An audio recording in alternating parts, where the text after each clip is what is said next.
Citizen of the Year. For Austin, he truly has no peer. All kidding put aside, we have got to say this man has helped our town at every possible. Honored guest is Austin Broadhurst, who has been named Man of the Year for 1993.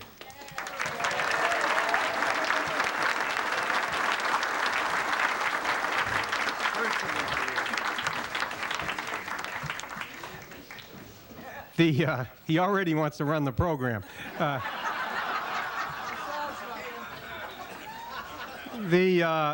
Ladies and gentlemen, please remain seated, and let me introduce at this time the Reverend O'Neill from the Church of the Epiphany to give the invocation. You can remain seated because of the crowd.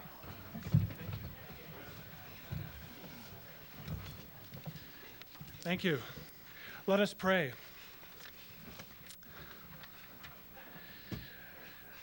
Lord God, you have taught us that we are all members one of another, and that no one of us lives to ourselves alone.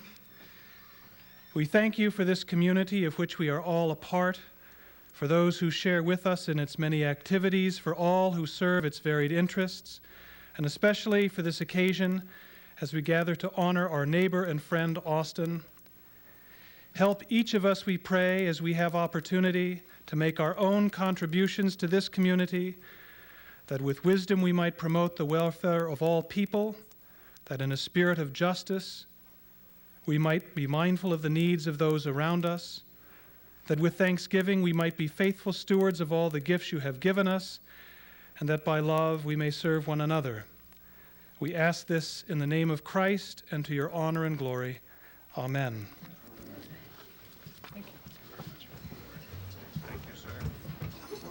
If I could just, opening up here, if I could get the caterer's attention. We need a setup for the good Reverend.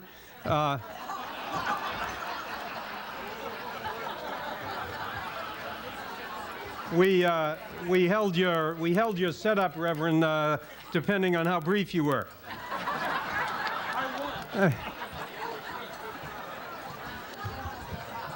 Ladies and gentlemen, we have our honored guest this evening is a little bit different than many of the other honored guests that the Chamber of Commerce has honored in years past, 13 years past, primarily because he has touched many people and many different organizations throughout the town.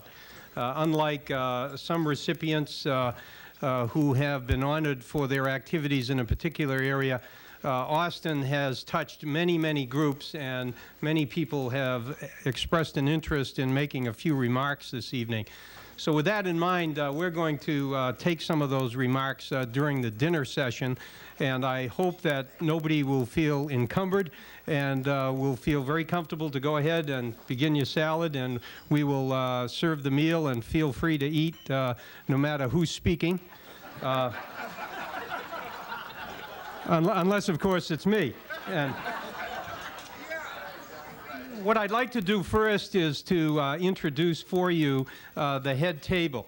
On my right and your left is Alan Iden, who is the Vice President of the Chamber of Commerce and will be the President of the Chamber of Commerce next year. Well, good luck. Good luck.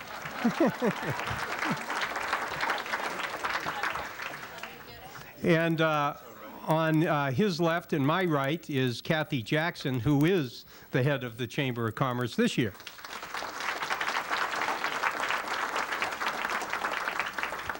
On my far left and your far right, a new friend of mine, now that he has a place setting, Reverend O'Neill.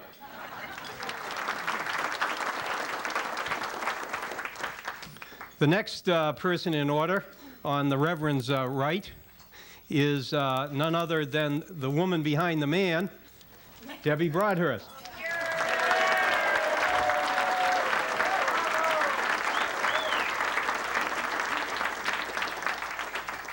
And last but not least at the head table, the Person of the Year, Austin Broadhurst.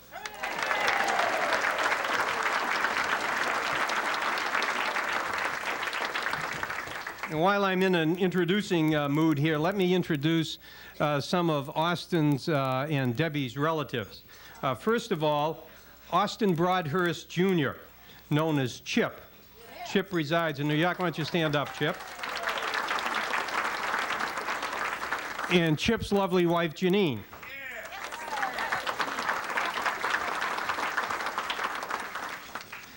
Next, one of their daughters, Martha Lowry, known as Marty. Marty? I haven't forgotten him. All these Broadhursts want to run the show. Your brother-in-law is out here, too.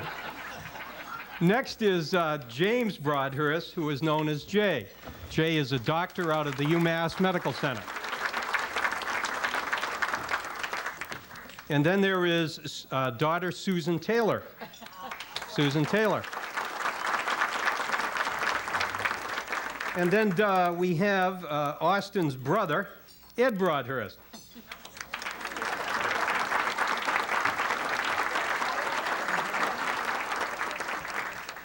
And sitting next to Ed is Debbie's sister, Marty with a T, not a D, Marty Dinsmore, and her husband, Bill Dinsmore.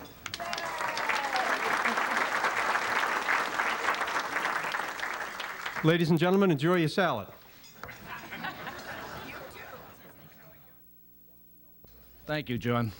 You definitely know when you get up here that he set you on fire. But once again, we're going to start off the speaking engagement, I guess, of everybody here for Austin. And I told John that I'd be very brief along with Paul. And just to mention one thing about Austin Broadhurst. Austin, I only moved into town about 12 years ago. But I want to say thank you very much. I did. That's absolutely right. I just want to say thank you very much for the Winchester Swim and Tennis Club being one of the founding members, because myself and my family have enjoyed it many, many years since we moved into town. And that's just a little thing that you've done for our family, so we appreciate it. But once again, let's have an official citation here from the State Senate to Austin Broadhurst, being honored as the Winchester Citizens of the Year, as well as your 43 years of dedication to the residents of Winchester. And be it further known that the Senate extends best wishes for continued success and a good healthy life. And the citation was duly signed by the President of the Senate, William Bulger, and myself. Congratulations.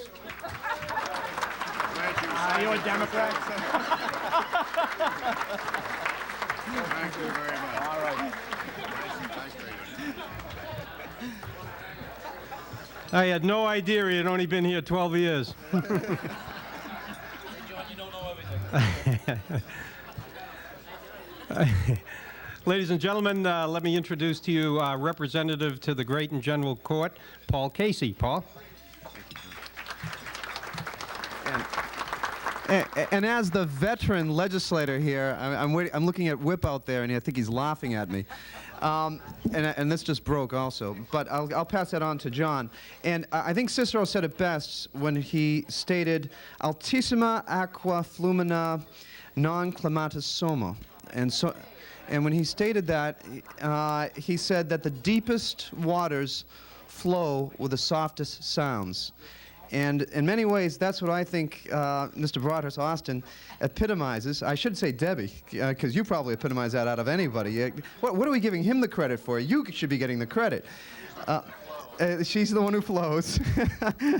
But in so many aspects throughout Winchester, Austin flows just like a river, where you might not notice that he's around, but wherever you go, you see what his effect has been, and not only just adding to the serenity and importance of what the town has become, but more importantly, one of these people who just have given, and not necessarily to be recognized, and usually works out of anonymity. So for that, I'd like to also present a citation, and it repeats very much what Senator Shannon just repeated, but it also recognized that the entire membership of the House wishes best wishes and expresses hope for future good fortune, continued success in all endeavors in the future. So on behalf of the House of Representatives, thank you, Austin.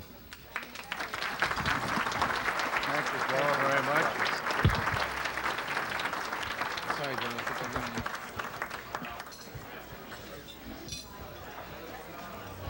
They even broke the mic. Yeah.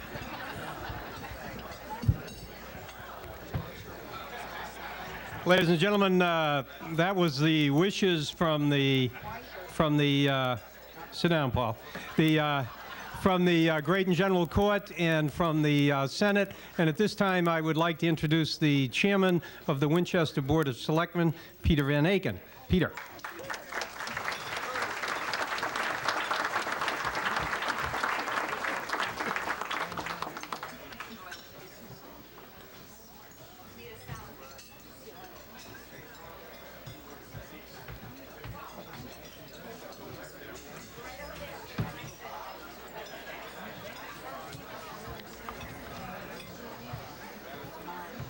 Thank you very much. I think, ladies and gentlemen, like many of you here tonight, many of you have families who have been touched in numerous ways by the good works of this gentleman. My mother enjoys the Winchester Library. He's played a vital role in making that better. My children have enjoyed the privilege of attending the Winchester schools. He's done good work to make those better. He's worked in town meeting. He's worked at the hospital, which I have had occasion to use, and as many others have. There is very little in this town, very few places you can go that has not been touched by Austin and his vision of what constitutes a good life for all of us. And we are deeply grateful to you for that, sir.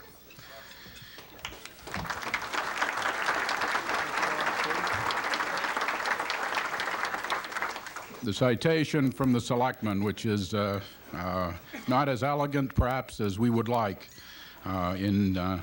but is deeply felt by all of us. The entire membership, on behalf of the town of Winchester, extends its very best wishes and expresses hope for future good fortune and continued success.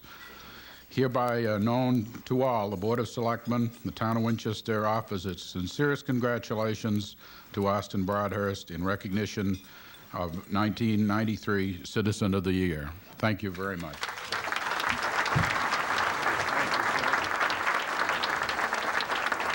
Pretty spectacular. This is great. I know it. Just for the record, the selectman's citation came with a frame. Yeah.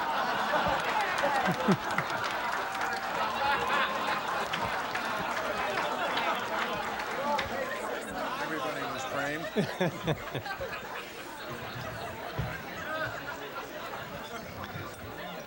Ladies and gentlemen, our next speaker is a gentleman who probably knows as many people in this room as Austin Broadhurst does, and he's a gentleman who spreads himself thin across many organizations.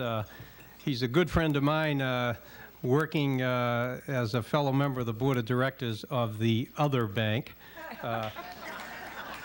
And somebody who works at an organization called the Mount Vernon House, an organization which is probably one of the best kept secrets in Winchester.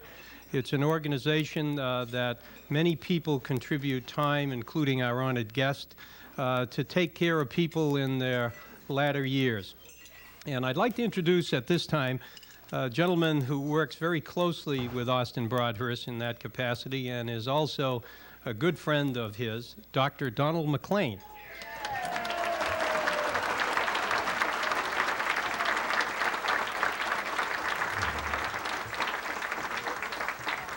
I understand that this is the first time in Dr. McLean's life that, other than with a tuxedo, that he has worn a bow tie.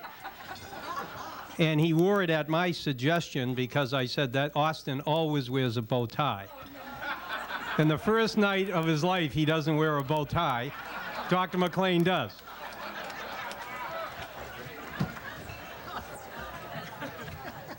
Donald, what a sacrifice you've made. Thank you very much, Austin. Before I start, I would like to thank Jean Louvier for lending me this bow tie so that I could emulate the guest of honor. But of course, he spoofed us and he came with a regular tie. At any rate, My wife gave it to me. I think that was very, very thoughtful. It was. Debbie and Austin and Rob and honored guest and John and the Broadhurst family and friends. I have a few remarks to make about Austin, and I don't want to disappoint you, but I've actually timed my speech. It's only 2.5 minutes, and I realize that will bother a great many of you. But something wonderful happened at Mount Vernon House, and it was Austin Broadhurst. Since 1975, in addition to his many services to Winchester, he offered his time and his talent to Mount Vernon House, that venerable establishment located at the corner of Kendall Street and Mount Vernon Street, just behind the Baptist Church. Uniquely Winchester, Mount Vernon House was established in 1894. Its centennial will be celebrated next year. It was established by our forebears, and I want you to notice that I'm not in a sexist society. I'm not saying forefathers, I'm saying forebears, who established this house for those senior citizens in Winchester who would care to continue to live in Winchester, but were unable to live alone for some reason or other.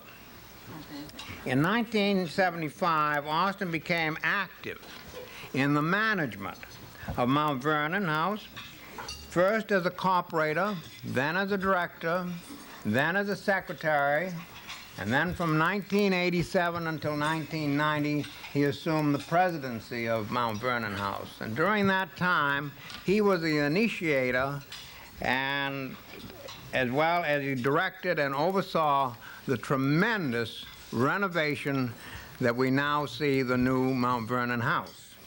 And it is beautiful to behold. In 1990, with the work completed, he retired from the presidency, and a grateful board of directors awarded him a life title of honorary trustee. However, 3 months after his retirement, due to the sad and sudden death of the longtime treasurer, Charles Craven, who would volunteer to take over the arduous and difficult job? It was Austin Broadhurst. And he hasn't been able to shake it since. He's still the treasurer. But on behalf of the corporation and the directors and the employees and the officers, and in particular, and I didn't want to miss this one, in particular our beloved administrator, Eileen Salander, we want to express our appreciation, affection for all that Austin has done to not only bring Mount Vernon House into the 20th century, but also into the 21st. And we feel that probably our forebears, and I still remain sensible, very definitely pleased. And as I said in the beginning, and as I finally finish, a wonderful thing happened at Mount Vernon House, and it was Austin Broadhurst. Thank you, Austin.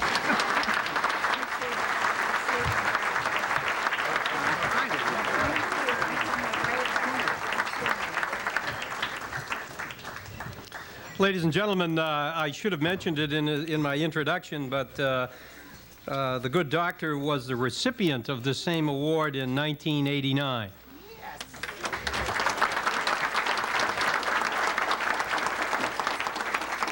And while we're on that subject, let me introduce some of the other recipients. The first recipient, and I haven't seen him here this evening, is Harrison Chadwick in 1980. These are all in your program. Is Harrison here? I knew he was going to try to make it. And then in 1981, another gentleman with two last names got this award. Sherman Saltmarsh. Is he here?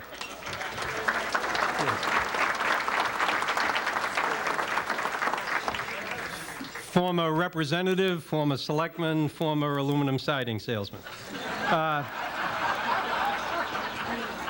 In 1982, it was Mr. Robert Nickerson, and I don't believe Robert is here this evening. In 1983, it was Dr. Gus Kaufman, and I know Gus is here.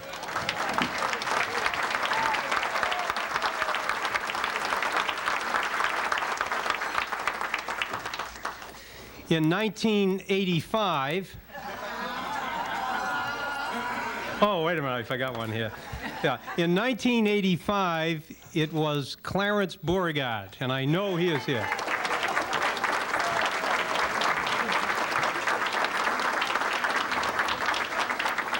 Clarence, would you like to say a few words? That's enough. Then in 1986, Jake Chacha, the town engineer. Jake? And then in 1987, the assistant town engineer, Harry Sheffalo.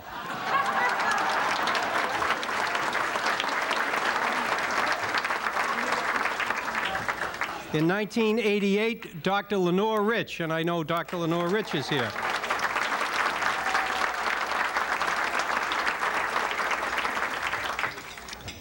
In 1990, Mr. Paul Mahoney, and I know Paul is here. Paul Mahoney.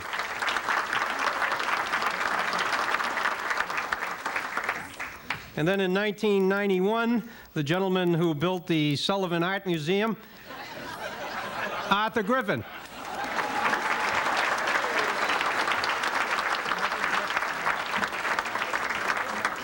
You might have missed that name change at the last town meeting. Yeah.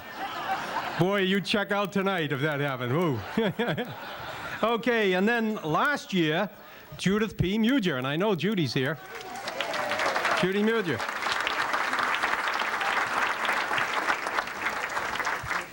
Ladies and gentlemen, our next speaker shares three common occurrences with Austin Broadhurst. He was a member of the library trustees, he was a member of the school committee, and he shared the same elocution teacher that Austin had, Ed O'Connell.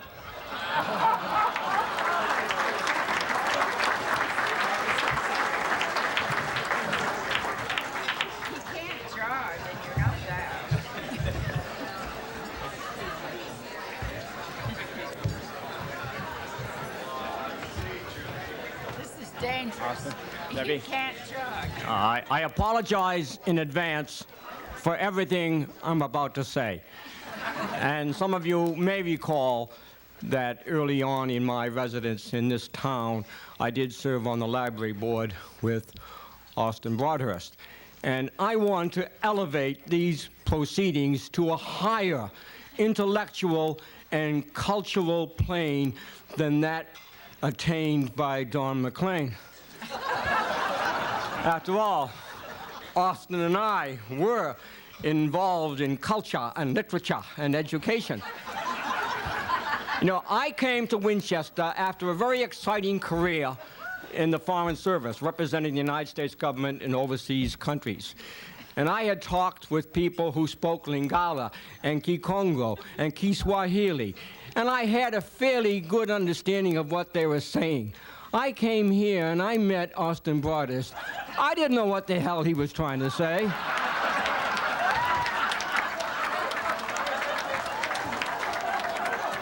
Of course, I must admit, I had never before met a genuine Yankee. Austin would sit there at our meetings, and he might say something like, "I am prepared to support the motion you offered." And it would sound to me like my mother saying, "Eat your Brussels sprouts or go straight to bed." See, my mother, too, had the ability to talk through her nose while smiling at the same time.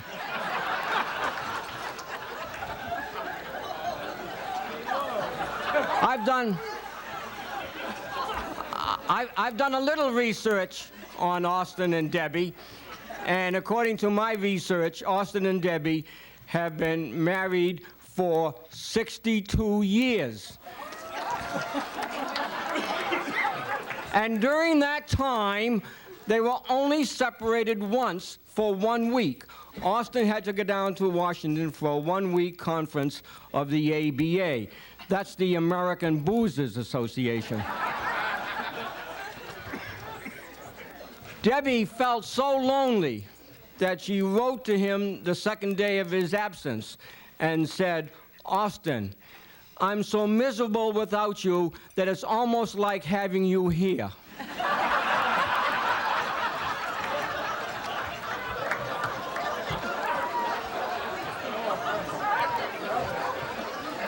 Now I'm gonna get back to my literary style, and I want to share with you a quote from Shakespeare that I am sure most all of you will be in agreement with me that this quote is right on the target.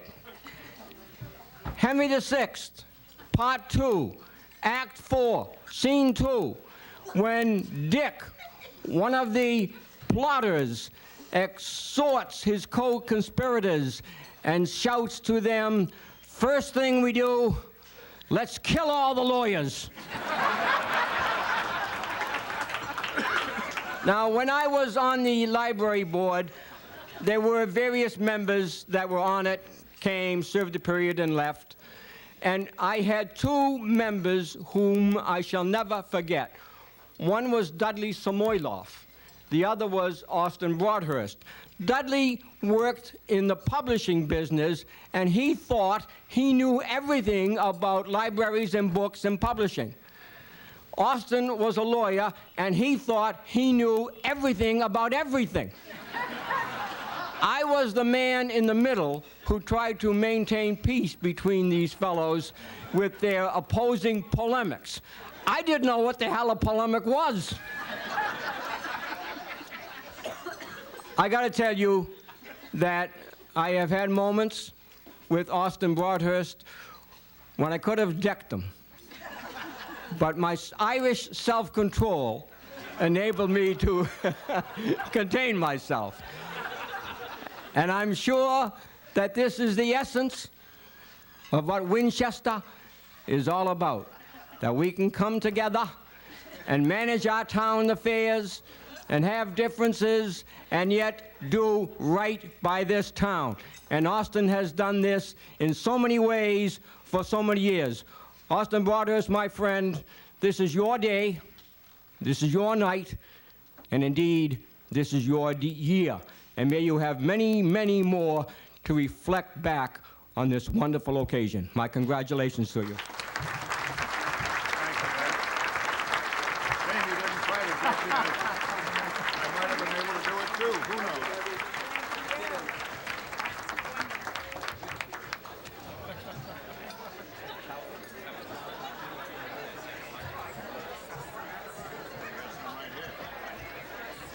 Thank you very much. Thank you very much, Mr. O'Connell. It's hard to believe that somebody really talks like that. You know, I have to tell a story. There's only 2 people that talk like that. One of them's being honored, and the other one is Ed. But I remember when I first met Ed O'Connell. Ed O'Connell came to town like Shannon, you know, carpetbagging in, and he was a Tufts graduate, and he had been to Johns Hopkins, and he had been to Oxford, and he and I had a debate at town meeting, and I thought I knew the guy pretty good, and he was up there saying, "This schedule of Sullivan's is wrong. This schedule needs to be defeated. This schedule that." And I leaned over to Whip and I said, "I knew that guy when he said schedule." And so it got me so irritated that I went to him at the break and I said, "Ed, where the hell did you learn how to say schedule?" He said, "I learned that when I was at shul at Oxford."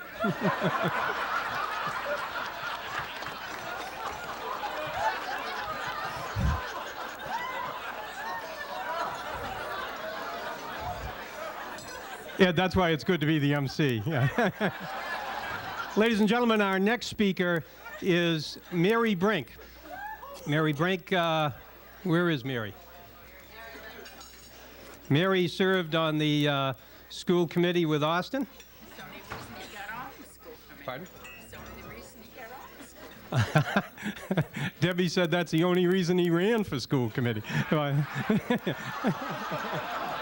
This is your chance, Mary. She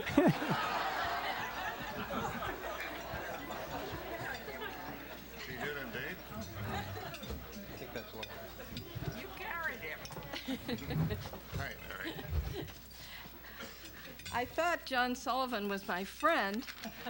I did not know that he was going to ask me to speak following Ed O'Connell. That's a pretty hard act to follow. You'll do all right, though. Thank you. Austin says I'll do all right, so we'll hope so.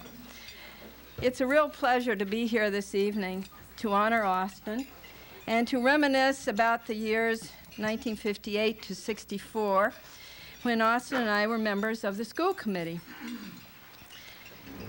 I got to know this year's outstanding citizen quite well in 6 years of meetings, discussing and deciding matters that dealt with public education in Winchester. When we were candidates in 1958, Austin had lived in Winchester for some time, had been a town meeting member for many years. He'd been a member and a chairman of the finance committee, and he'd been involved for many years in many other town activities. I, on the other hand, had lived in Winchester just a few years, had not held any public office, and my only claim to fame was that I was a former teacher, had 5 kids in the Winchester Public Schools, and I was president of the Parkhurst Parents Association. And I have to interrupt and say she beat the bejeeh out of me. And if you just waited a minute, I would have said it. That's why I have to...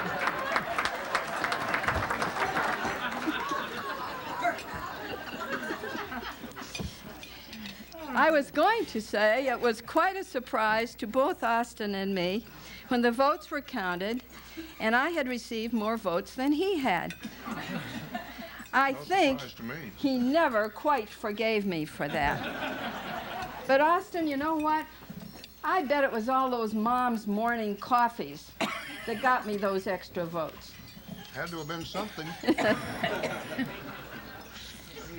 At the time we were elected to the school committee, other members were Dana Kelly, and by the way, it's just so great to see so many friends of old, as Gus Kaufman told me I should say, because you will remember, instead of saying old friends, friends of old, many of you will remember these people.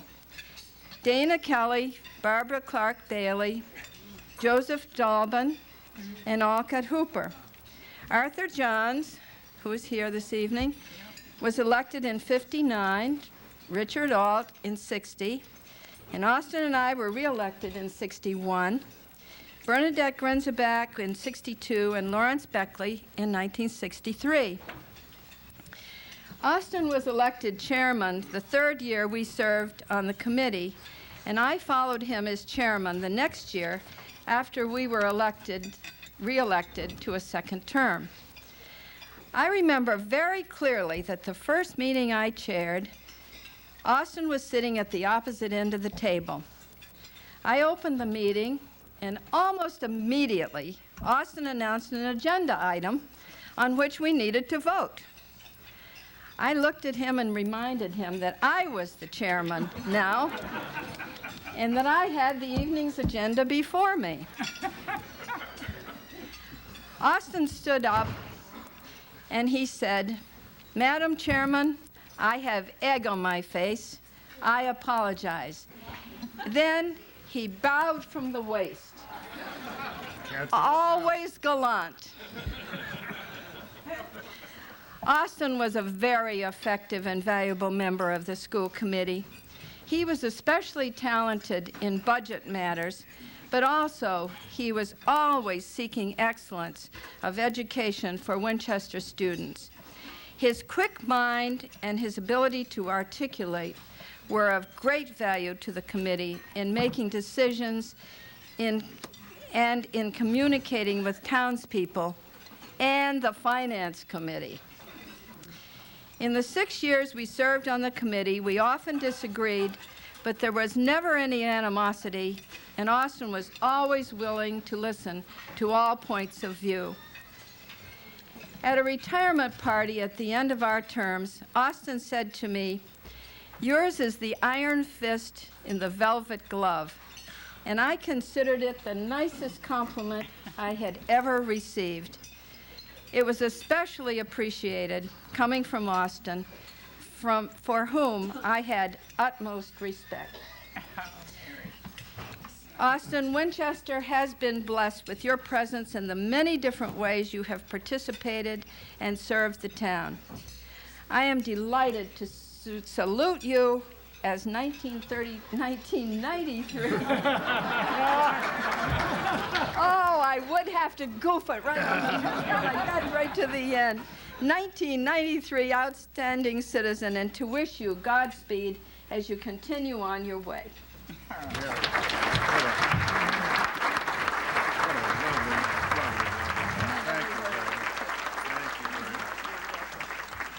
No, I just have to quickly butt in to say that It was ever the... I'm the chairman. you're the... Forget it, Buster. Mary used to go to New Hampshire regularly because her husband and she were there, and there was never anybody faster at that toll booth than Mary. She could come through, drop in the money, and go whisking off. Enjoy your meal. And I'd like to welcome Peter Segerstrom.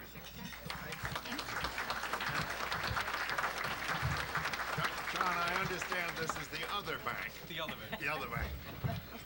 Hi, Austin. How are you? Hi, Deb. I've got a very difficult assignment starting off.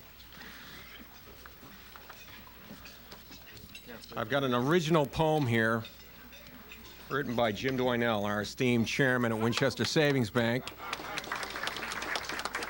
And I hope I do Jim justice and reading this poem justice. So here's a wing at it. Good friends in Winchester, this evening we are here to hassle Austin with fun and good cheer, to burden him with quips so caustic and tart that either he'll hide or attempt to depart. He was sent to Williams to learn and think, but learned he best how to carouse and drink. Despite that future that was foresaw, he was admitted to study at Harvard Law. So a lawyer he became, learned and great. From your enemies, he will rescue your estate. To keep it for himself, and to his glee, will handle it all for a substantial fee. Should mental problems become your plight, he'll intercede to referee the fight. But beware the result, it's quite the reverse, for he ends up by taking the purse. You may think you're engaged in casual conversation, but you'll find that he exacts full compensation. He'll grimace, frown, and display concern.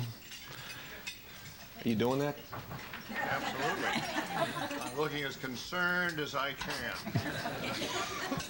He'll look thoughtful, serious, and extremely stern, but it's only an act to help justify the fee for the opinion rendered in his reply.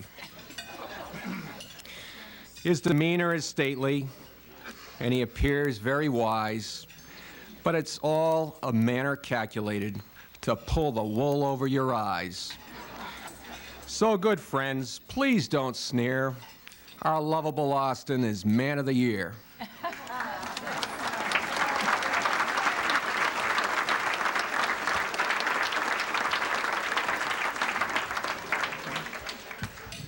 You know, Winchester Savings Bank has a quirky bylaw. One of our trustees must be a vice president. And for the last 6 or 7 years, that honor has been bestowed upon Austin. But I got to tell you, it's gone to his head. I mean, he struts around that bank. He thinks he owns it. And you know, the latest thing, he came up to us and said, "I want business cards." So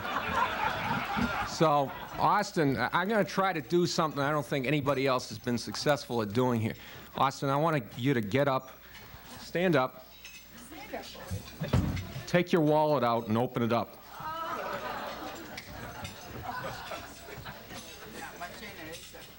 I have an American Express card. Do you think this will fit?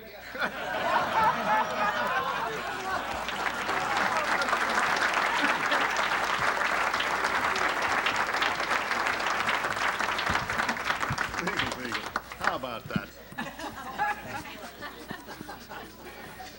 I think I better hold it that way, don't you? Come on, I'm not through yet. Sit down. Oh, sit down. All right, yes, sir. Right away, quick, sir. We had a very, very secret trustees meeting at the bank this week. In fact, Jim Dwinell doesn't even know about it. And Austin, you weren't even invited. But, and I'm going to need some audience participation on this. One of Austin's favorite words is whatsoever. So every time I put my hand up to my ear, I'd like you to say whatsoever. We crafted, in your honor, Austin, the Austinian Resolution. Wherefore now be it known to all present, whereas our esteemed colleague and Vice President, Austin Broadhurst, also known as Brother Austin, has been elevated to the honored position of Winchester Citizen of the Year 1993. Be it resolved that Austin shall have no individual loan authority whatsoever. Be it resolved that Austin shall have no check-signing authority whatsoever. Be it resolved that Austin shall have no authority to wire transfer whatsoever. Be it resolved that Austin shall have no authority to open new accounts whatsoever. Be it resolved that Austin shall have no access to the vault area whatsoever. Be it resolved that Austin shall have no authority to issue ATM cards whatsoever. Be it resolved that Austin shall have no authority to verify credit whatsoever. This is what I really like. Be it resolved that Austin shall have no desk or workplace in the bank whatsoever. But be it further resolved that Austin shall be required to turn off the Xerox machine at the end of the day, and that on the days which he wears a bow tie, he shall be required to read the minutes of the previous board meeting. Whatsoever. Attest a true copy, and I think I see Paul Amico's name here forged as clerk of the corporation. I got a gift from the officers and staff of the bank for you. Hold on just a second.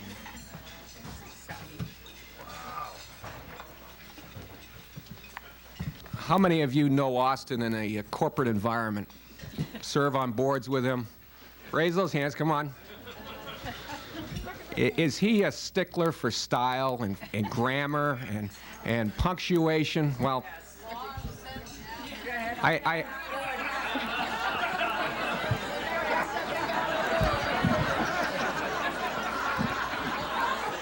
Austin, I had a chat with Debbie this week, and she says you're in the market for a computer. I guess your daughter is leading you through the channels of what to buy. And I know you're never going to use this product, but I just had to buy it for you. It's the easiest way to improve your writing for Macintosh computer. And it proofreads your mistakes in grammar, usage, style, punctuation, spelling, and more. It's a breakthrough in grammar checking technology. Catches errors other grammar checkers miss. Document and context level style checking, flexible writing styles. So we would like you to use this.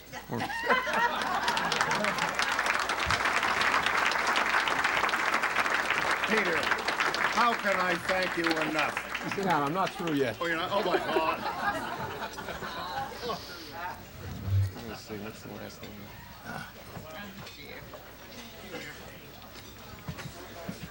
This is my last presentation. On a serious note, Winchester Savings Bank ran an ad in the Winchester Star and the Woburn Daily Times. Winchester can always bank on Austin Broadhurst. We had it framed up. He's had a service with the Winchester Savings Bank since 1957. I'm sorry, Austin. Our hats go off to Austin Broadhurst for being named 1993 Citizen of the Year by the Winchester Chamber of Commerce. The years that he has been involved with the Winchester Savings Bank and years of devotion to the well-being of all who live in our community. We thank you, and we at Winchester Savings Bank certainly thank you.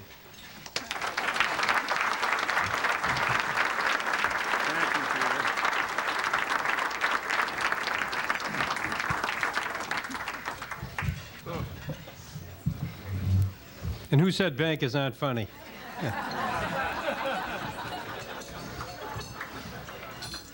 I got a kick out of when Peter said to Austin, he said, I'm going to ask you to do something that no one else has asked you to do. Stand up and open your wallet.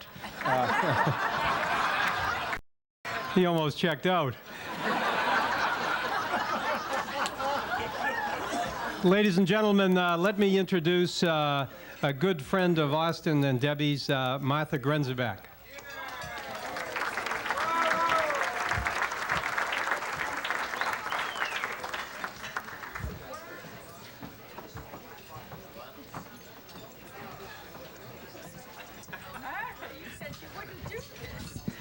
Only for us.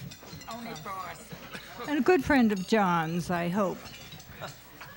I didn't have Jay Leno in school, but John Sullivan was my 4th grade pupil, I'm happy. She was a student teacher.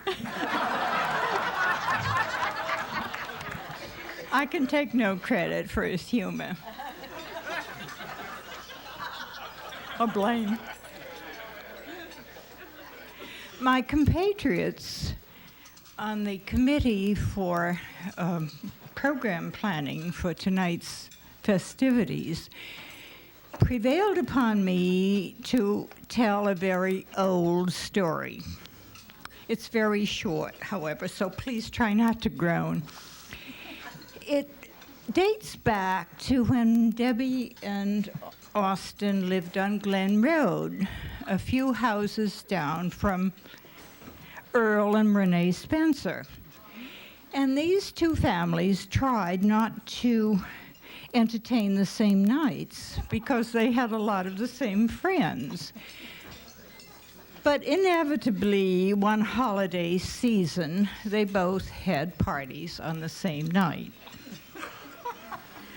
One lovely lady in Winchester, who shall be nameless, did something that I've always been afraid I'd do. She went to the wrong party.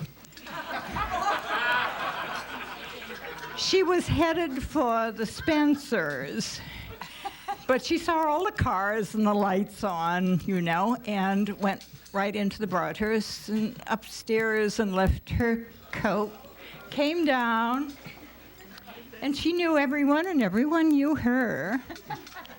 So it was some time before she realized she was at the wrong party. Upstairs she went, retrieved her mink coat, came downstairs, and as she was leaving was heard to say, and she had this wonderful theater voice, She looked around and she said, "Well, I wondered what Austin's picture was doing in Renee's bedroom."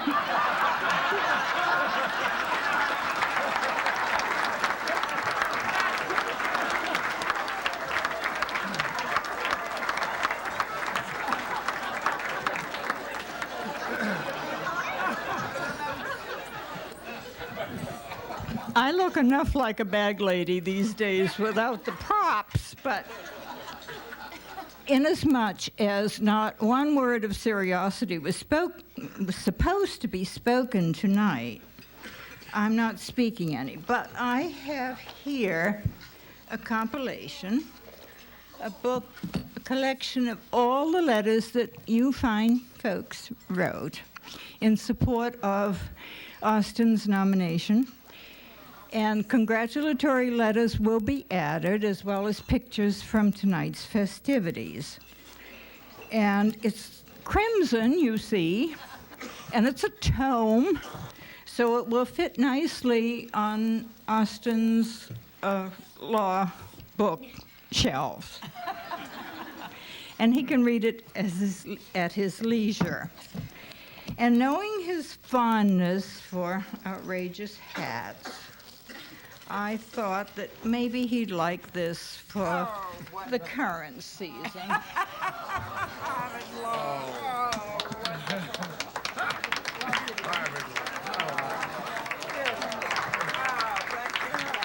You're a lovely lady.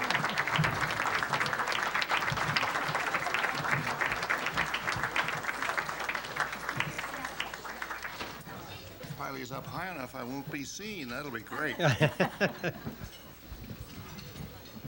Thank you very much, Martha. Next is a gentleman who I believe claims to have known Austin longer than anybody else in the room. Ladies and gentlemen, Mr. Rush Howard.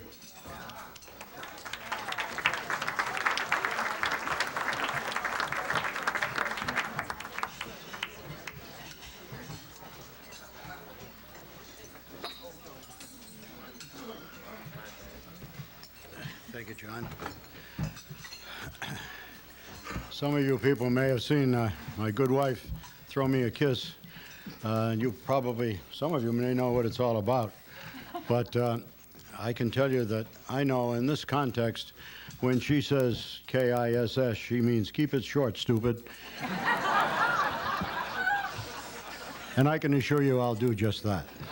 Though I could go on at some length, because it is true, I believe I've probably known Austin longer than anyone else in the room, probably than anyone in Winchester.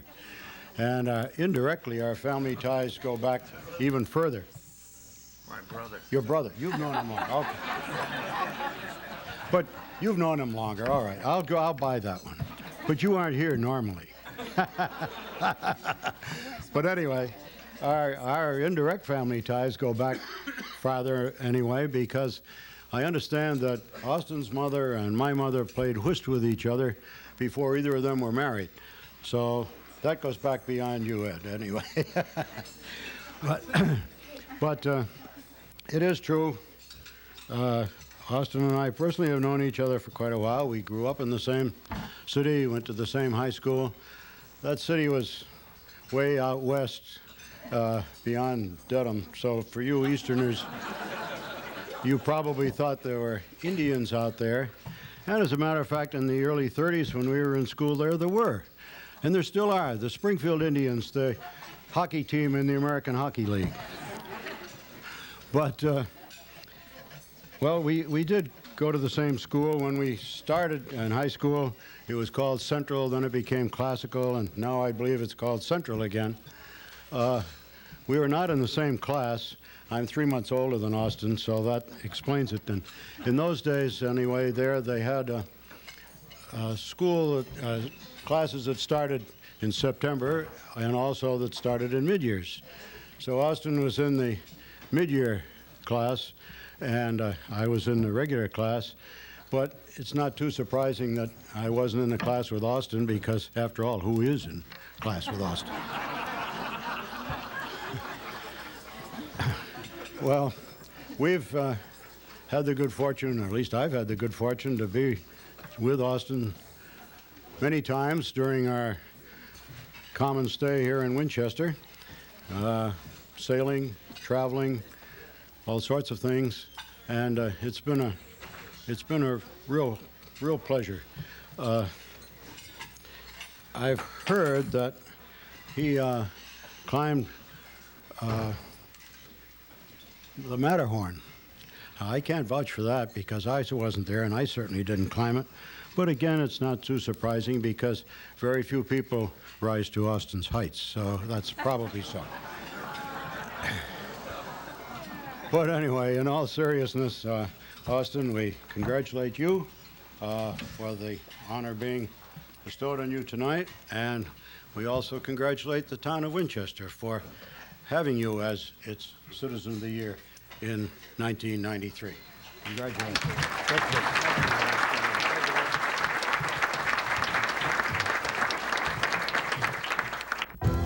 New England doesn't just work 9 to 5 and shut down on weekends. It makes money, makes excitement, makes trouble, makes history, and makes it happen 24 hours a day, every day of the year.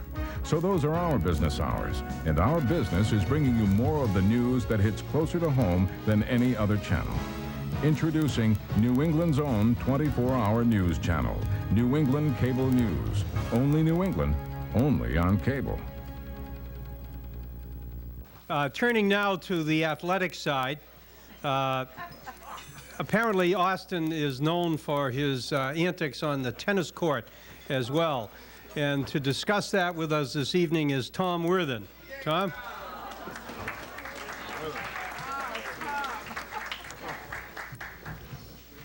We can discuss antics, all right. Tom, you have to come this way. Tom? Have any trouble getting on the court? Yeah. Oh.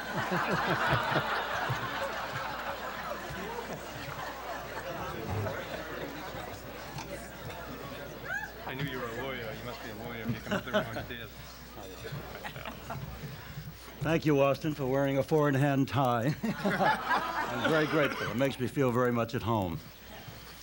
Well, for approximately 20 years, beginning in 1968, I had the pleasure of captaining a tennis group down here at the Winchester Indoor Tennis Center in the building on East Street that was built by George Whitten.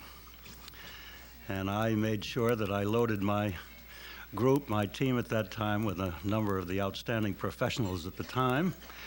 I had two excellent legal beagles in Austin Broadhurst and my brother, Palmer Worthen.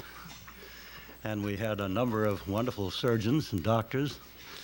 I had Frank Bates, who most of you know, and I had our own Robert Smith, one of those renowned anesthesiologists, and I had Clement Sledge from Marblehead, who was a member of the team of Drennan Lowell's, your lovely brother, who prematurely passed away. The sadness of all of us. And then also Robert Boyd, who was a renowned surgeon in Boston. So we had quite a group. Ted von Rosenvinge was also in the group, and he had a good friend in Herbert Wilkins, who was a lawyer at the time and is now, as most of you know, an associate justice of the Massachusetts Supreme Judicial Court. And Ted reminded me of an evening in our early years at the tennis center on a particularly rainy night when this new building of the Whittens sprang quite a few leaks. And at that time, Ted and I had opponents of Austin Broadhurst and Herbert Wilkins. And one of the leaks happened to be on their side of the court. And Austin, in trying to return an angled shot, slid on the neo-turf, which they called it at the time, and went headlong across the court. Well, as you would expect, Austin picked himself up with his usual Broadhurst aplomb, and he wiped himself off, and he looked at Herb Wilkins, and he said, "Herb, wouldn't you say that George Whitten needs a damn good lawyer?"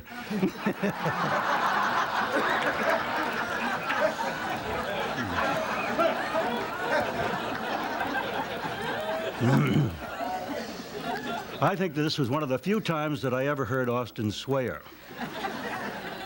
Where most of us, after a poor shot on the tennis court, might use more explosive expletives, Austin was known to utter, "Dear, dear, oh dear."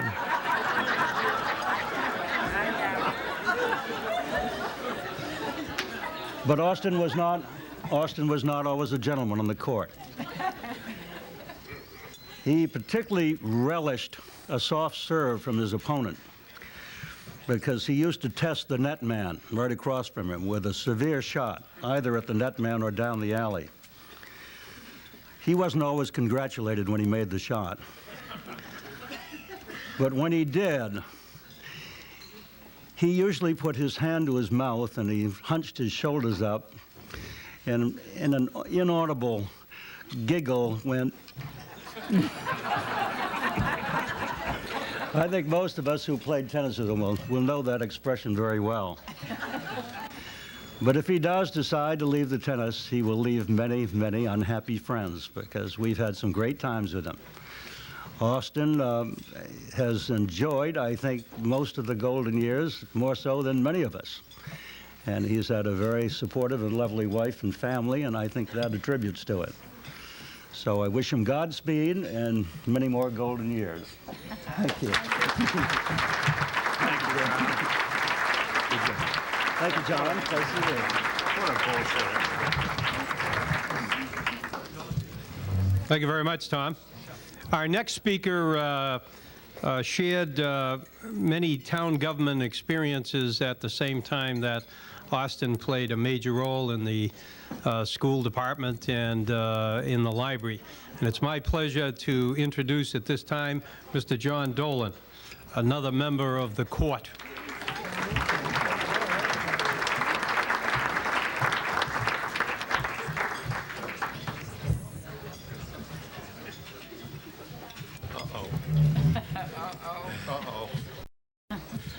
I thought I would open with a swipe at the leader here.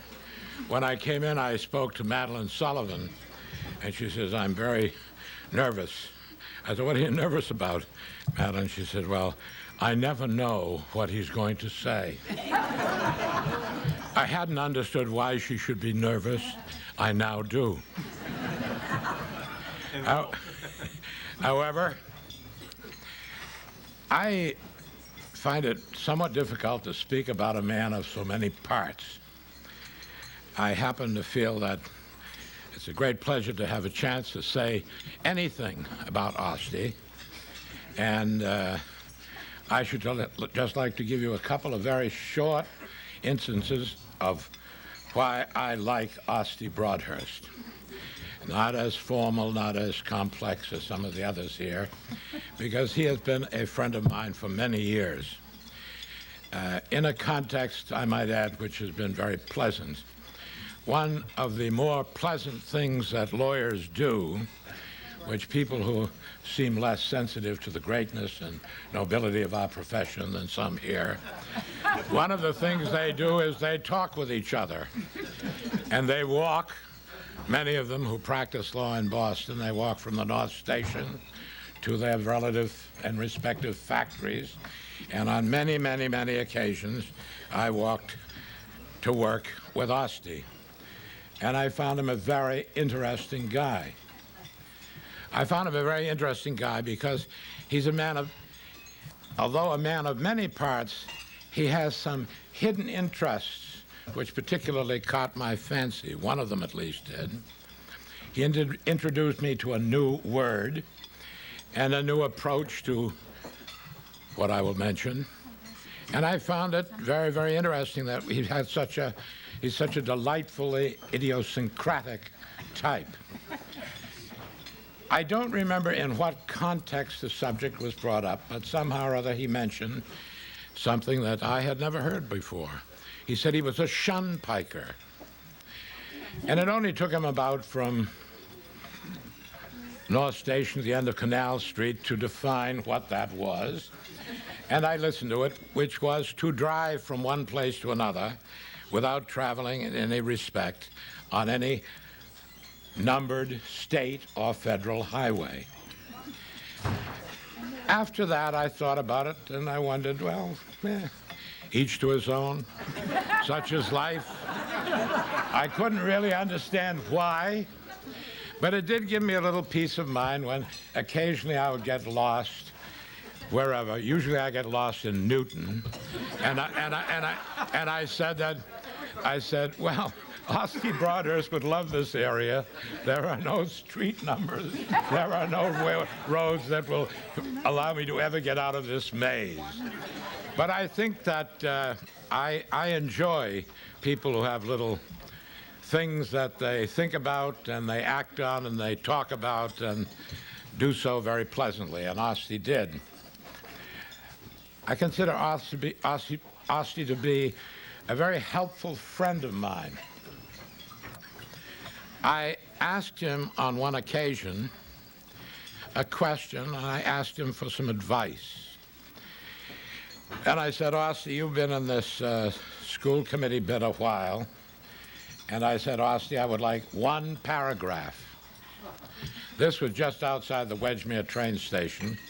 We had about 3 minutes to go to catch the train. I would like one paragraph as to what you think somebody who's stepping into the school committee slot and position and what have you should have in mind and keep in mind and do. And Osti, never at a loss for a word, said, well, I have something to tell you what you should not do, what you should never do. It occurred to me that this might be very sensible advice. And indeed it was. He said to me, John, don't ever step into a school building. Don't go to the high school. Don't go to the junior high school. And I'm certain you should never go into an elementary school. I said, Osti, that's rather strange. Why not? He said, John, you're not an educator. I said, well, that's true. He said, why don't you just do what you know how to do, say what you think, but keep the hell out of trying to be an educator. And I thought that was the best advice that anybody has ever given me about school committees. And I thank you very much, Osti, for your honesty and your wisdom. Having done it himself, he knows.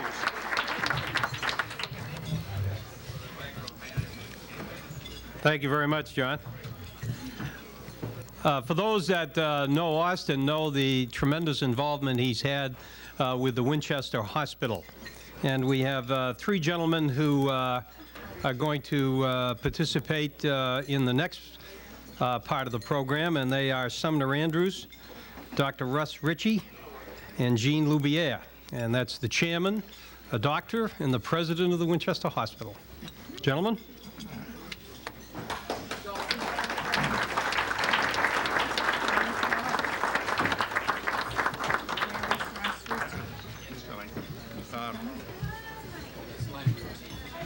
Identify yourselves Yeah. as to who You know what? Are you going to?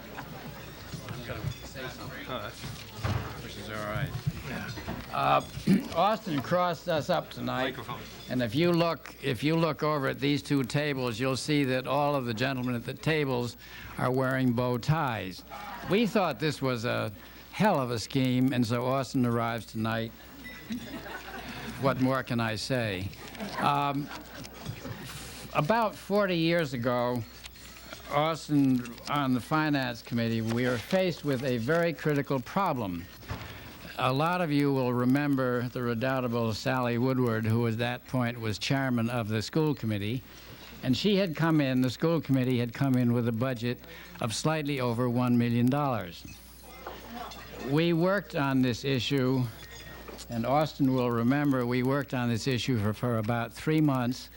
And the Finance Committee recommendations were accepted by the town meeting, and the budget was approved in something around $950,000.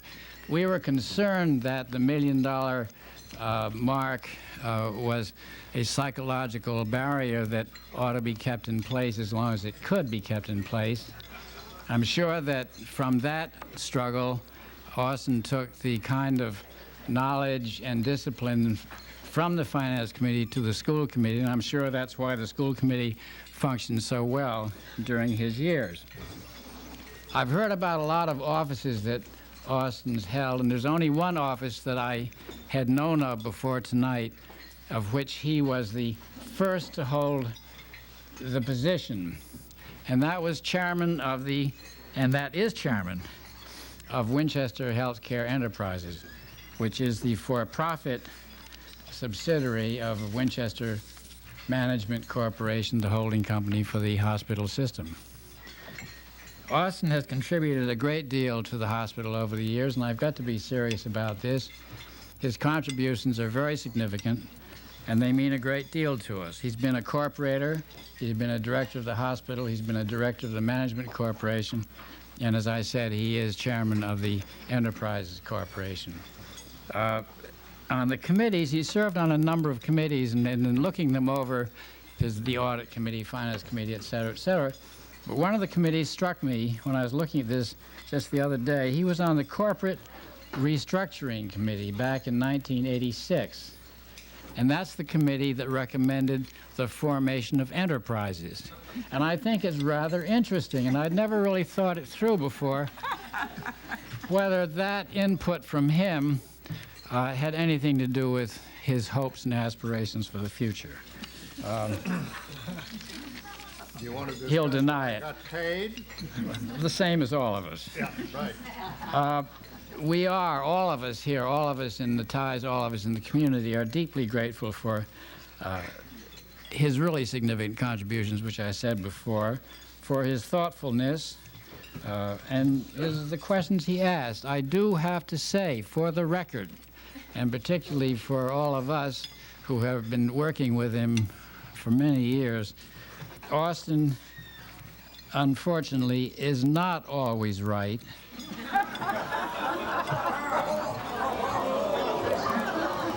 But he has a remarkable batting average. But don't let my observations be mine, because Austin may say they're strictly personal. They aren't. I would like to call on a couple of other members of the Winchester community, Dr. Ritchie and Mr. Laverty. Thank you. Can I have the microphone? Yeah. Let me.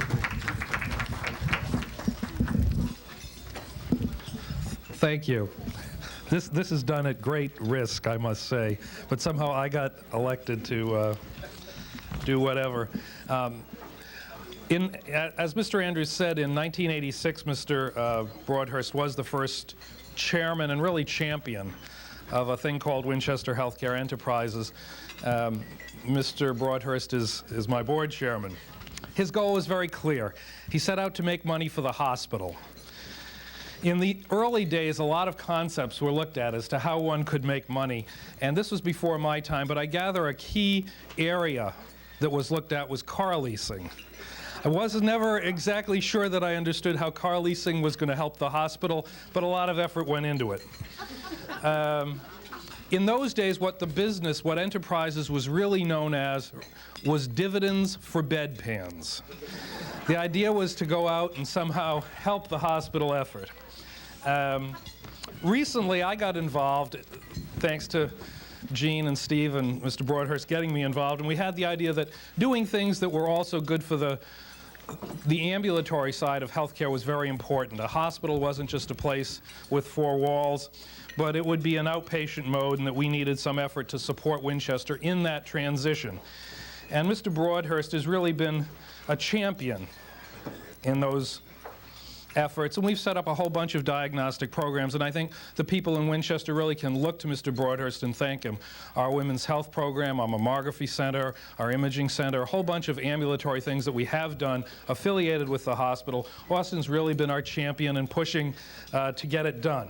Now, having said that, one thing I learned was that never did I ever send out anything in writing before it had been reviewed and reviewed and reviewed. I have a wonderfully active board, and we have folks that I deal with.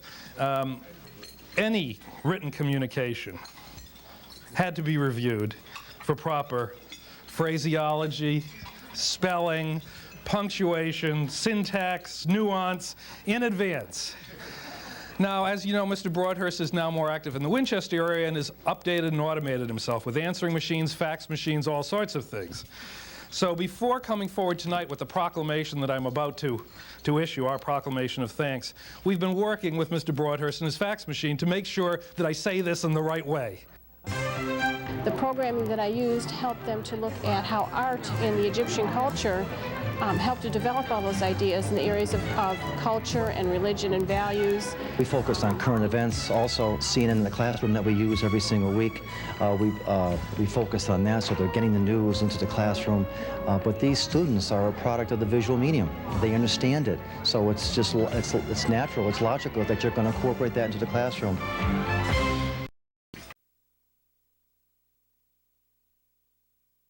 I think I could deliver this in the proper Broadhurst English. Okay. All of us at Winchester Healthcare Enterprises and Winchester Hospital would like to thank and congratulate Mr. Broadhurst on the second phase of his work for the citizens of Winchester. In the first phase, the commitment to the community, as you've heard from others, he involved himself with town politics, with the finance committee and the school committee.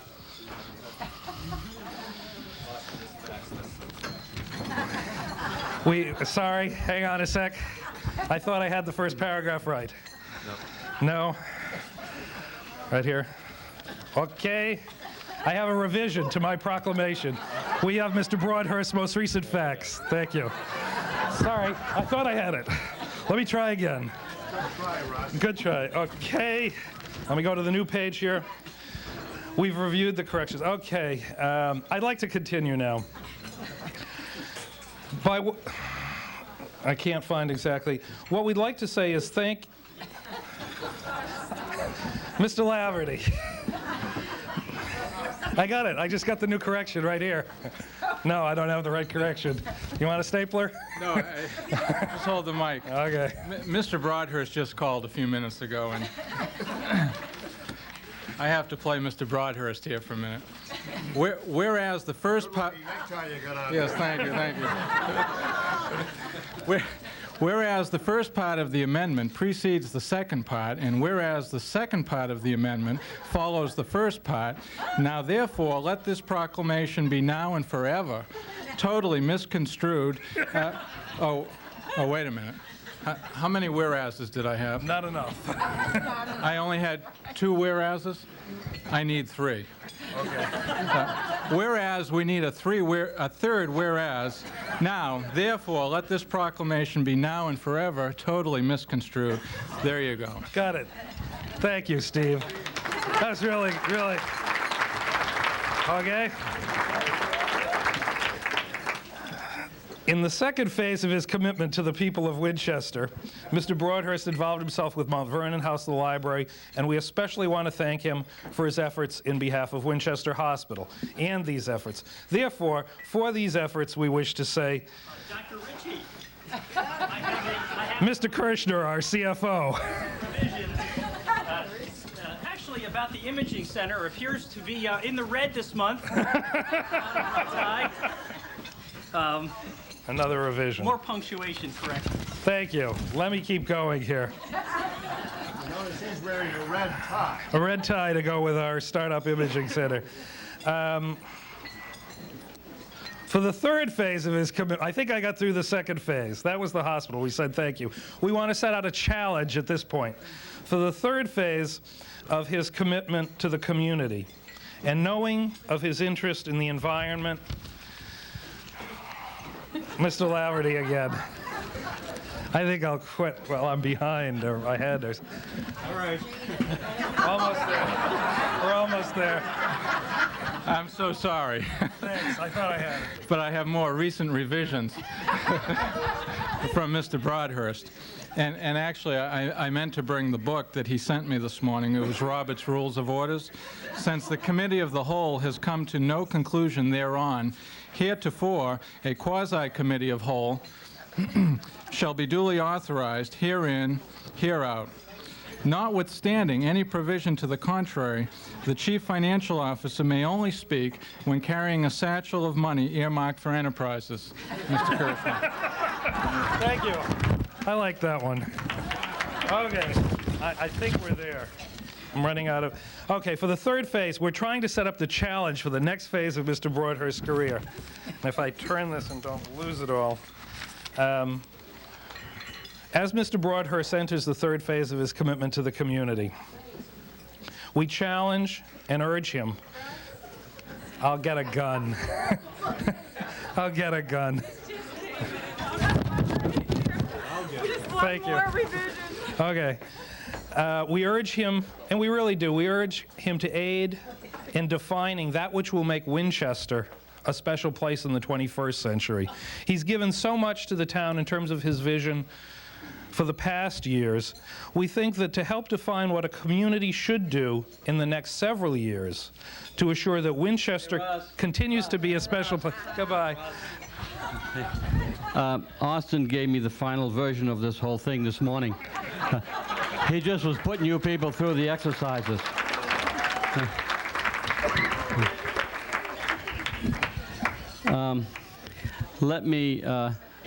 Let me also say that the hospital family had a special meeting, a secret meeting today, and there's a special declaration that we have for Mr. Broadhurst from the whole hospital family, and it provides Austin with a first. It's a first recipient of the Royal Order of Bedpans. In quote, as the river flows. Wear it well, Austin. You deserve the very best. And here is the Royal Order of Bedpan. Honors Austin Broadhurst as Citizen of the Year in 1993.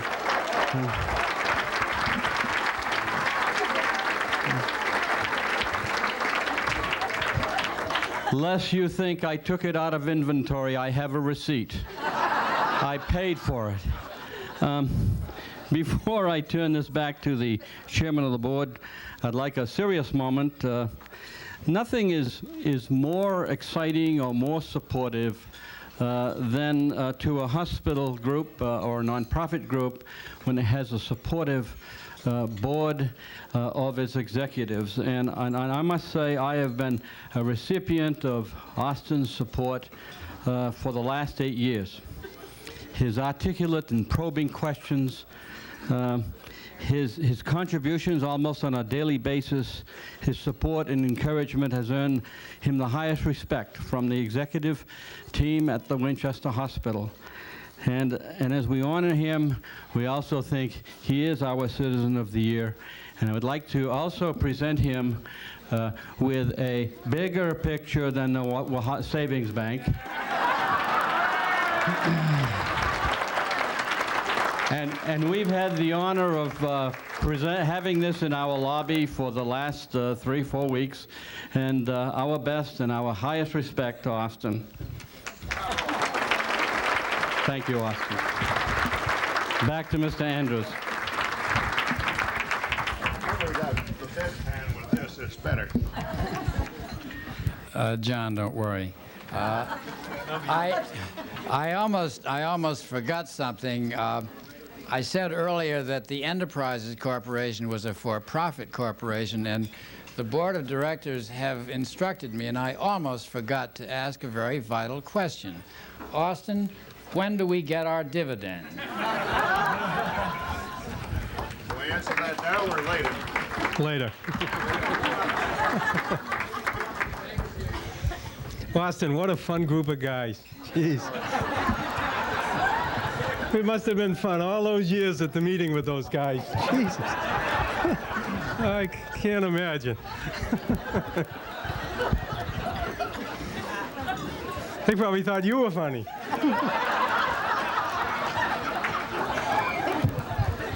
Ladies and gentlemen, let me bring on another attorney.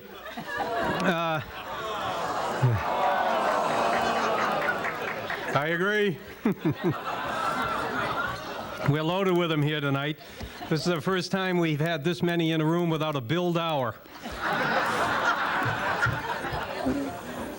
Ladies and gentlemen, let me introduce the former neighbor of Austin and Debbie, an attorney and town council, Wade Welch. Wade?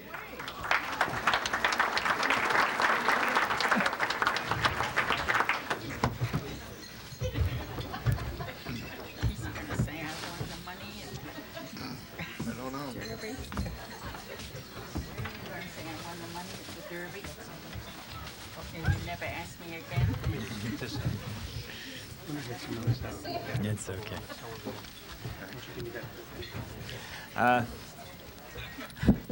I asked Kathy to give me the opportunity this evening to share with you what it was like to be Austin and Debbie's neighbors on Glen Road during the late 70s and early 80s. Actually, most of the 80s. When my wife and I and our daughter Tracy moved to 23 Glen Green, which was right across the green in 1978, as you obviously already know, the Austins were central figures in Winchester's political, cultural, and religious community. What I first remember is noticing Austin's house and grounds. They were meticulously kept. And at Christmas, we knew the children were home because the house would be resplendent with politically correct white lights. And we were all invited over for a Christmas eggnog, all the neighbors, and it was spiked, too.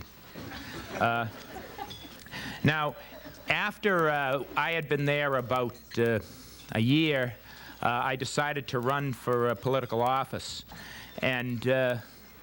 And actually, I decided to run for selectman, and being inexperienced in the ways of Winchester politics, I had these wonderful signs printed up, these political signs, one of which I placed in my front lawn.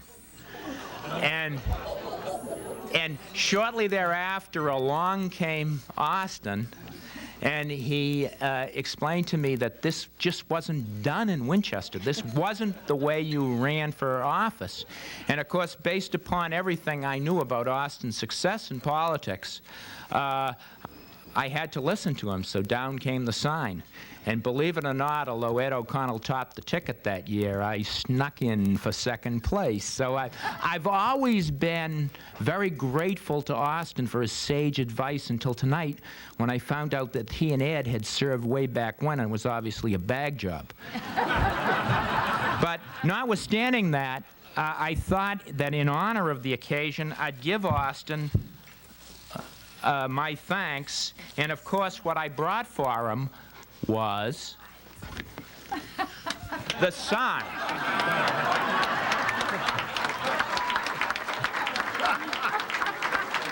I want you to know, on the back of this, there is the Nancy Drew Club by Tracy and Joanna Alexander. Oh, wonderful. Recycled. Oh, great. Now, actually, Austin and Debbie were terrific neighbors, and especially the children who lived around Glen Green. And fortunately for my daughter, we had lots of girls, young women in the neighborhood. There were the Donahues, and there were the Joneses, and there were the Djokovic's, and there were a bunch of young girls in the neighborhoods, including my daughter. And of course, you know, you've heard about we measure success one investor at the time. Well, the young girls in the neighborhood measured success by how many Girl Scout cookies from how many Girl Scouts Debbie could buy. And believe me, in our neighborhood, Austin was clearly the preeminent man in the neighborhood, because Debbie bought from everybody indiscriminately. I wonder what she ever did with all those cookies. These kids. One summer in the early 80s, Austin and Debbie were going away for a 2-week vacation, and they were kind enough to Austin hired my daughter Tracy to take care of the garden and water the lawn. And, of course, it was a 2-week vacation, and before Austin left, he gave Tracy very detailed instructions. The first thing, I called Tracy and said, "What do you remember about this?" And, of course, Tracy's now a senior at Dartmouth, but she had very specific memories. The first was Austin kind of around the bushes in his business suit, kind of scurrying around the bushes to show her the perfect spots to hook up her hoses to the various faucets they had. The second thing she remembered is the detailed instructions he gave her. He had the house divided, the garden and the lawn divided into different numbered squares. And the squares always had to be done in a sequence and timed not only according to the amount of time for each patch of lawn and each patch of garden, but they had to be done in accordance with the time of day so the sun would catch it in the proper light as she gardened. And of course, there was this one specific patch of lawn in front that was a very difficult patch of lawn, and Austin explained that they had this, and Tracy remembered this big, wonderful, beautiful black dog named Holly, who could no longer get across the green, so Holly had to be specifically taken care of. And so that particular patch. Now, I asked Tracy about this, and she said, not only do I remember his wonderful patience and directions, but I actually saved them. And I want to share them with you for a second. They were written on lined legal paper. I want to show you.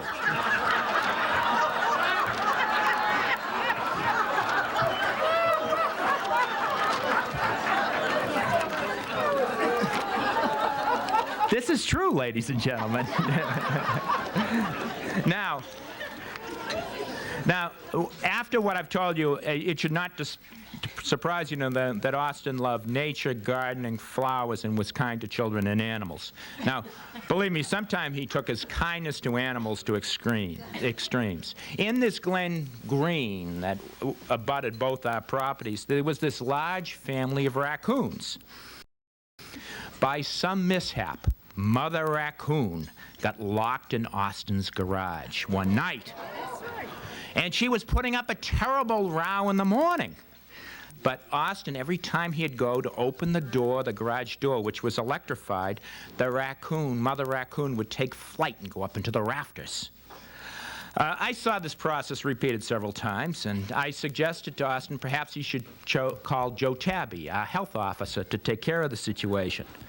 But of course, Austin replied that would not be necessary. He would handle it.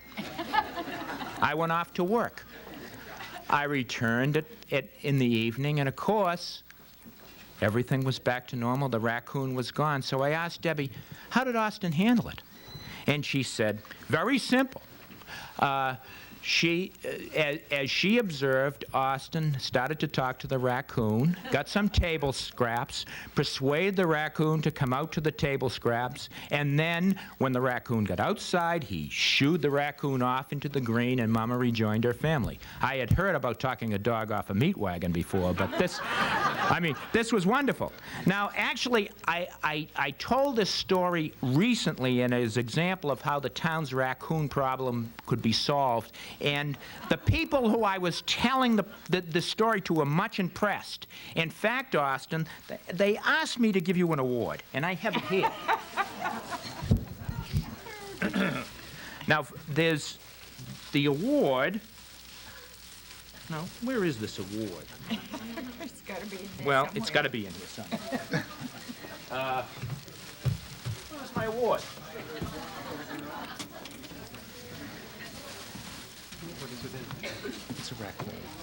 Is it in that brown? No, but at any rate, the raccoon is missing, but the award is here, which goes with the baby raccoon, and it says, to Austin Broadhurst from the WSPCR, Winchester Society for Prevention of Cruelty to Animals, Joe Tabby, Executive Director, Larry Murray, Counsel. Now, Joe Tabby even asked if Austin was interested in coming out of retirement to be part of the town's advisors in the raccoon control. And he wanted to show you the state-of-the-art equipment you would be provided with. So, there's the hook, Austin. John's going to use it for me in a second if I don't find my raccoon. Can we try it on you? Yeah. I better look well. Yeah. Now, there are themes that should not go unnoticed and did not go unnoticed by Austin's neighbors at Glen Green. He cared for his neighbors and their children, about education, both formal and informal, about the environment, about being kind, about being involved. Austin epitomized Hubert Humphrey's observation that the impersonal hand of government can never replace the helping hand of a good neighbor. I know I speak for all of Austin's neighbors, past and present, offering our congratulations to you and Debbie on your election as Winchester Citizen of the Year. Thank you very much. I have a raccoon flag. I did, yeah. I'll get it later. I don't know where it is. Wade is insisting up here that he had a raccoon in the bag. And was it a real one? I'll find it. You'll get it before the night. I'm afraid I will. We could have used this for the hospital group.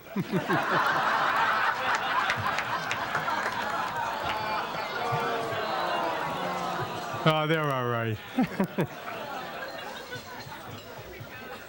Ladies and gentlemen, our next speaker is Mr. Thornton Stearns. Mr. Stearns.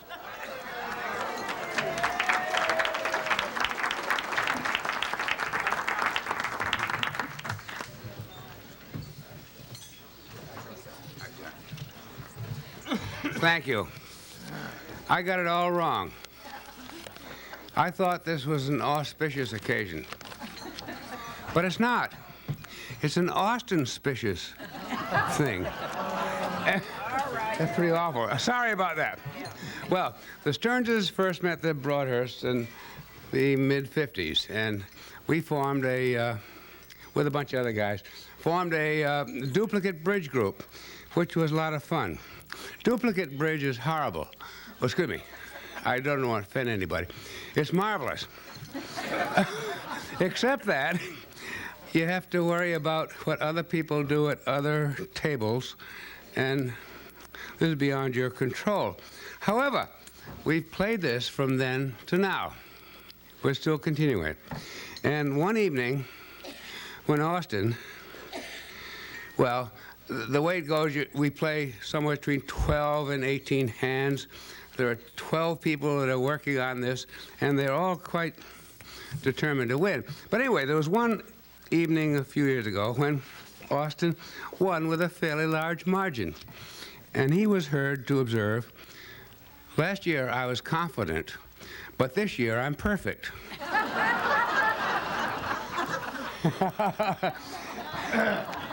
Being perfect always seems to have been one of Austin's goals. Since that time, seeing a perfect person like that, we have chosen him as our personal attorney and as our corporate attorney. And Austin was secretary and counsel, and he always came up with good business judgment. He just didn't tell you what the law said. He'd tell you what you ought to do about it. And that's very important. Well, I learned, there are some of the tricks of the trade. For instance, at some of our board meetings, there would be a legal question. And at that meeting, Austin would start talking, maybe on unrelated subjects. But in due course, he would come up with the answer. A good way to buy some thinking time.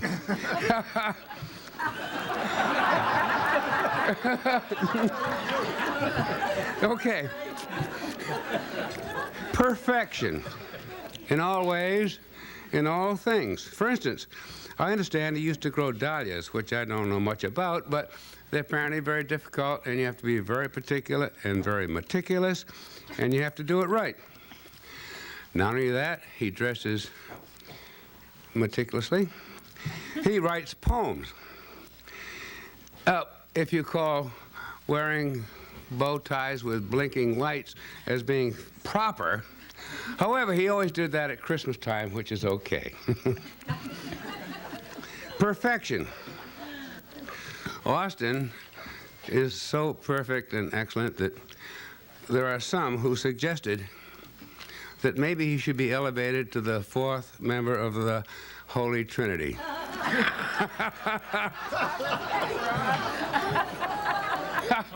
But hold, enough. That's enough. Why should we go soaring out in the wild blue yonder? We are told that everybody is created equal.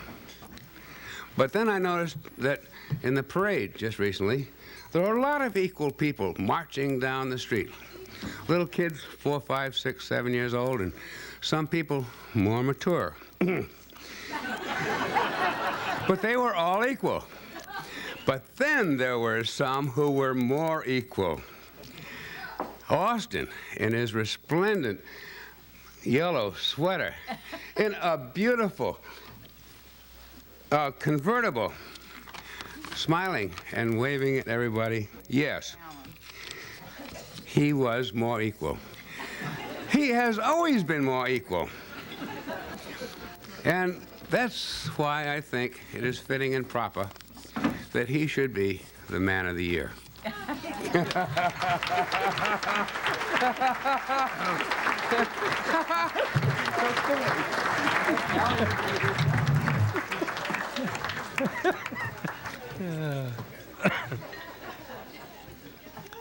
Ladies and gentlemen, one group we haven't heard from is the folks that he lives with, and we have some people here from the Condo Association, Craig and Nancy Gibson, and Joe Pianadosi.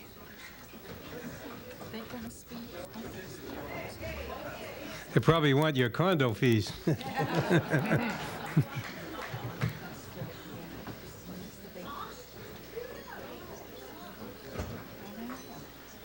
Take your time, guys. Yeah. All right. We got to be out of here at 11.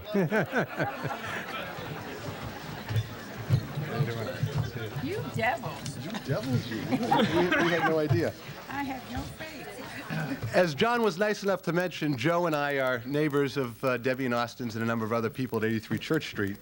And a few weeks ago, we received a phone call asking if we might consider sharing with the group gathered here tonight a few racy stories about condo life at 83 Church Street. And that request was made by an unnamed member of the committee. To our regret, we really don't have any racy stories about Austin being caught in his boxer shorts getting the newspaper at first thing in the morning or anything along those lines. But we can take a moment to reflect on what life is like at 83 Church Street with Austin, who also is known by our children and other younger people in the building as Mr. B. But before sharing some thoughts on life at 83 Church Street, I thought it might be appropriate if we took 1 second to share the secret of Austin's success. After reading in the paper and hearing from Debbie that Austin had been selected for this wonderful Austin-spicious award, I had to corner him and ask him and really find out what it was that he attributed was the real secret of his success. And he went on and shared a great deal. And he went on some more. And after going on at great length, he boiled it all down to something having to do with behind every great man is a wonderful, wonderful woman. And I would like you all to join me. Will you all join me in a toast to his better half, Debbie?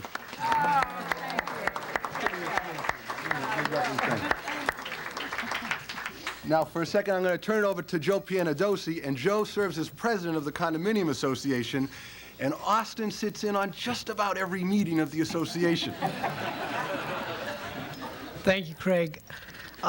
First of all, I don't think I could conduct a meeting without Austin. Austin is there, sitting quietly in the corner, and oftentimes I look to him for his, wisdom and sage advice. And instead, he breaks up the meeting with some humor. And he's always great, though. An important issue will come up, and Austin will dictate what someone should say and quote the motion. And even say that so-and-so should second the motion. And that's how the meetings are conducted. And personally, I couldn't conduct them without Austin. So, also the Broadhursts are very nice to host many a party and annual meetings at their condo unit. and usually the Christmas party. They've hosted quite a few over the years.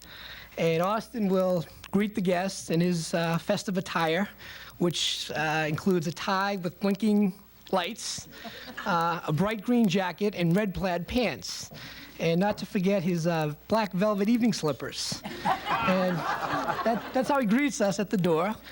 And while in the unit, if you have to go to the lavatory, you get serenaded. As you walk into the bathroom, there's a motion detector Santa Claus that I still haven't figured out when it starts to play, whether it's before you go or after you finish, or while you're washing. But it's nice to hear the music while you're in there. And we also can't forget the jingle bells that he has draped on his banister. The little bells that also serenade you. So a little bit of what Austin's all about. I think that sums it up. But I'll tell you, he's a great friend and a great neighbor, and we're all proud to have him in our building. And we wish him congratulations and wish him well. Thank you. Hold on one sec.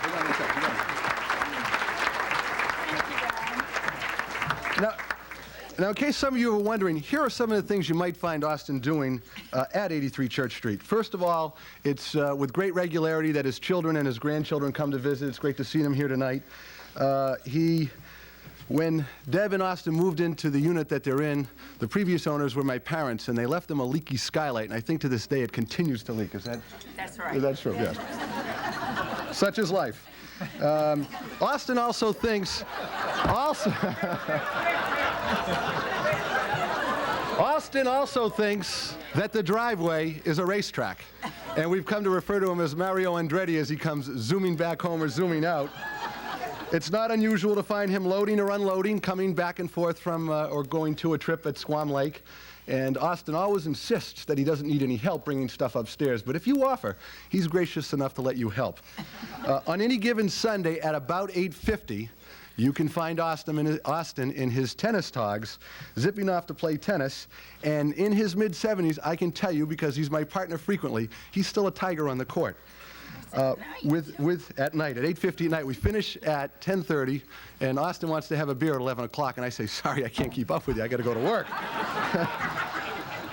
With encouragement and the offering of some very fine scotch, preferably Dewar's, Austin will be kind enough to share a slideshow along with Debbie of one of their recent trips, one of their foreign adventures from Bali to Kenya they were at Tiananmen Square just before everything broke out, and Baja, Mexico. And if you haven't seen the slides, you most definitely should.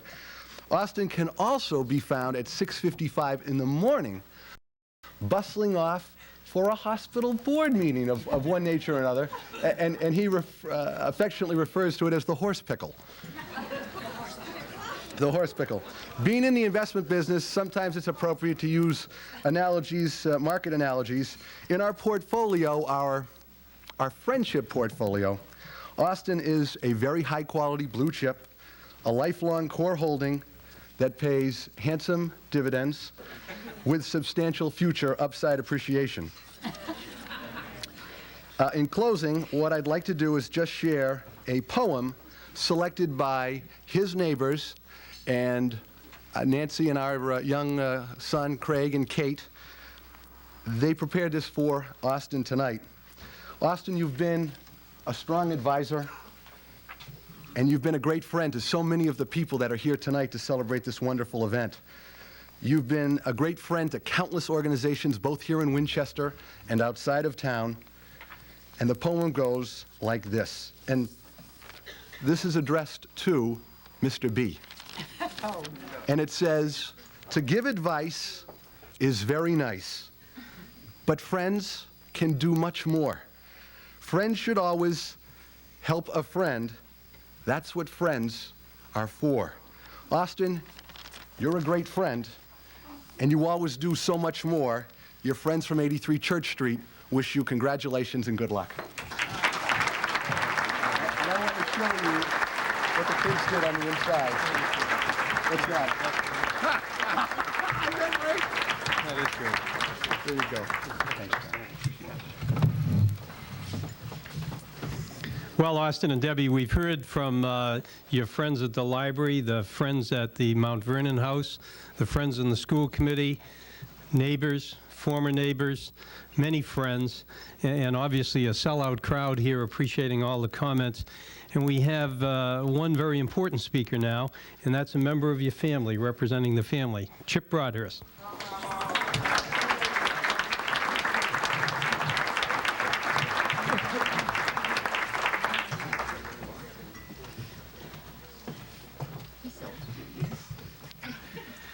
There is a tradition in our family in an important event for a family member or a friend to prepare a poem.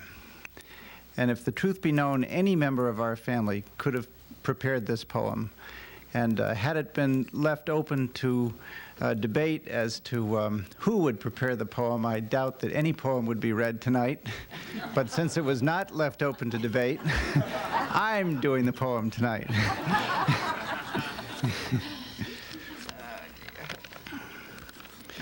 This poem we've called On Austin Broadhurst, Winchester's Man of the Year. Our family could not be more glad that the chamber is honoring our dad. And to you who do so tonight, we express our sincerest delight. But alas, for our honoree, it was not ever thus. For he has wondered aloud, what's all the fuss? In fact, when Katherine Jackson announced tonight's date, our honoree responded, "Oh, this is a terrible mistake." Now, in our home, our father speaks with authority.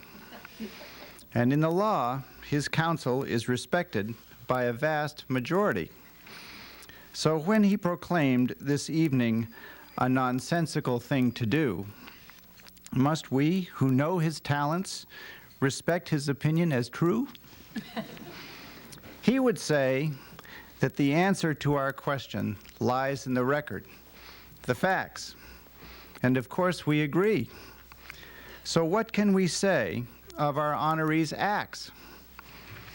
Well, my sisters Marty and Sue, my brother Jay, and my mother Debbie will attest that for many an evening and weekend in our home, the Finance Committee, the School Committee, and Town Meeting received our dad's best. Did we suffer in those years as the town received its due?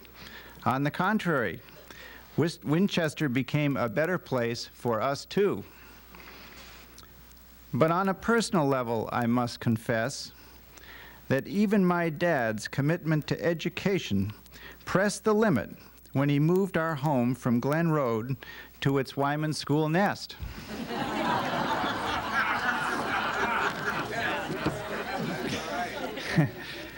But I digress. What does the record say of more recent years when non-public interests captured our honoree's eye?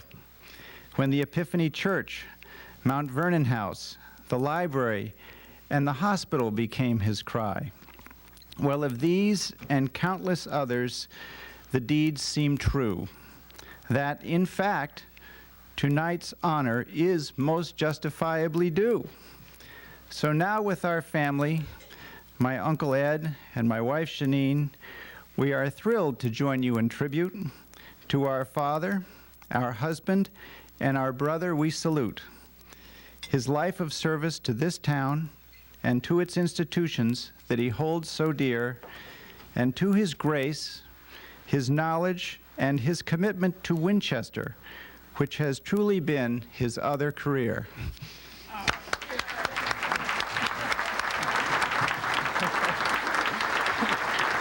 Quite a deal, boy, quite a deal.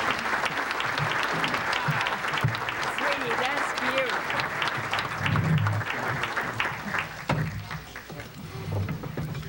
Thank you very much, Chip.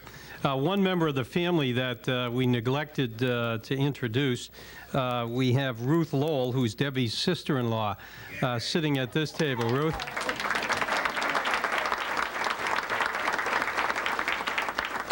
I apologize for missing you earlier. I thought you'd be at that table. So, ladies and gentlemen, the next speaker is another attorney, and the last one of the evening, other than the guest, the last attorney anyway. And it's Lane McGovern. And Lane is the spiritual leader of this event and the one who has helped pull all the speakers together and put this group together. Lane?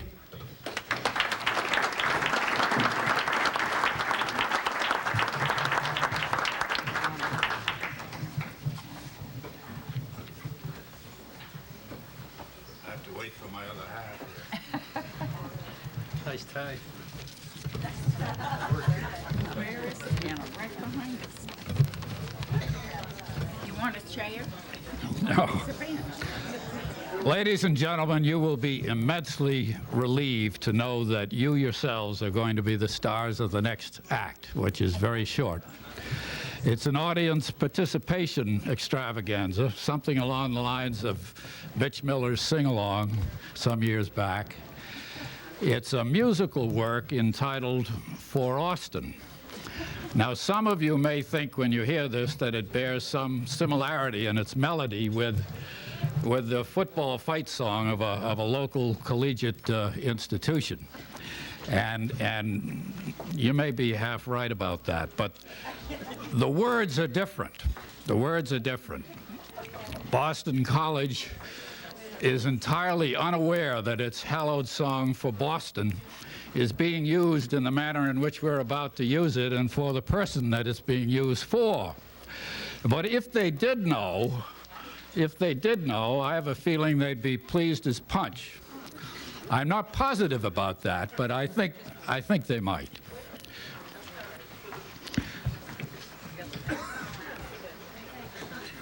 Now, we'll be singing this song antiphonally, and it's being distributed at the time. Now, for those of you who don't go to church, that means this side sings a while and stops, then this side sings a while and stops, then you're all together. Now, I'm making an imaginary line right down here. Over here are the lefties, all the radical liberals. You read the Boston Globe, you're that type of person. You're going to sing verses 1 and 3. Over here are the rightists, the ultra-conservatives, Boston Herald subscribers, people who can't take it anymore. They're going to do verses 2 and 4. Okay? Then everybody in the room is going to do verse 5. Now, we need some copies up here, by the way. Now, if you're a little uncertain which side of the line you're on, if you're a mugwump here, just pick a side according to your political inclinations. Has everybody got a song sheet? Our guest pianist tonight is the noted Courtney Crandall. And I'll level with you, this musical work is a challenge to Courtney, but he's been practicing hard. He's declared he's ready, and I have every confidence that he won't mess it up. Now, what we're going to do is Courtney is going to play this For Austin tune through one time, so you get the rhythm of it. But rhythm doesn't count, being on key doesn't count, hitting the high notes doesn't count. Just make a lot of noise. And we'll see who makes the most noise, left or right. Are you ready, Courtney?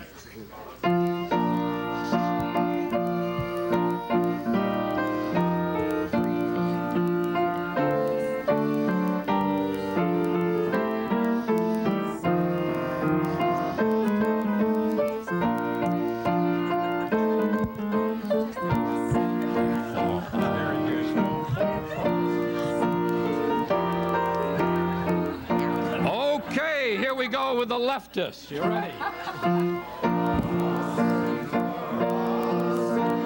Citizen supreme for Austin, for Austin. He's not what he may seem.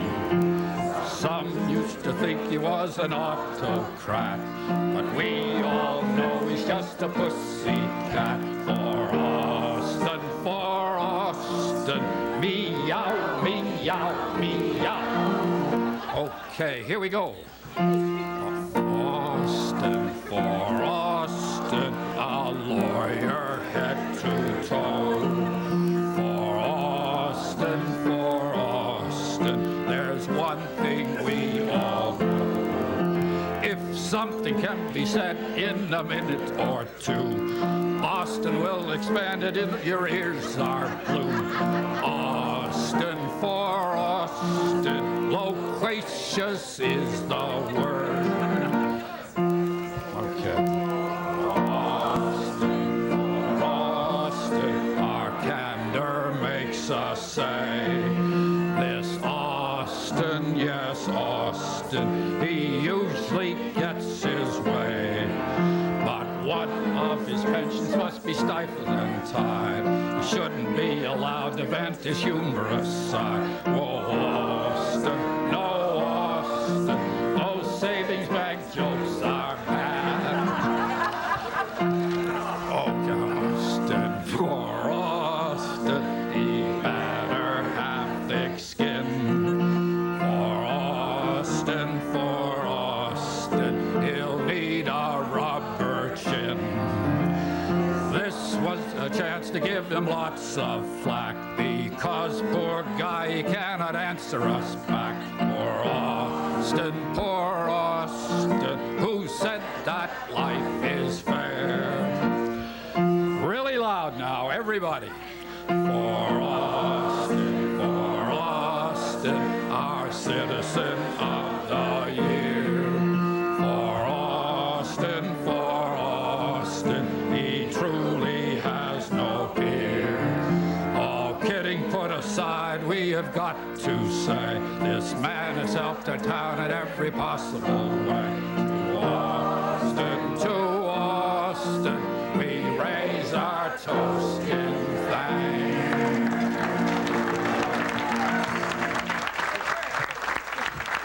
Very good, Lane. And Courtney, not bad for a non-union guy. Yeah.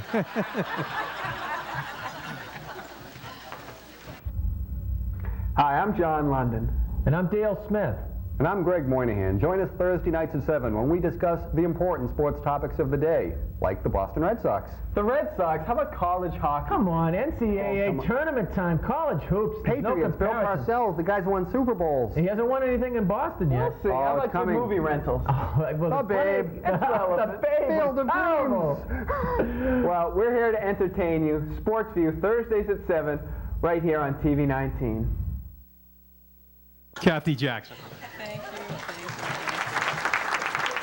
This thing is too high.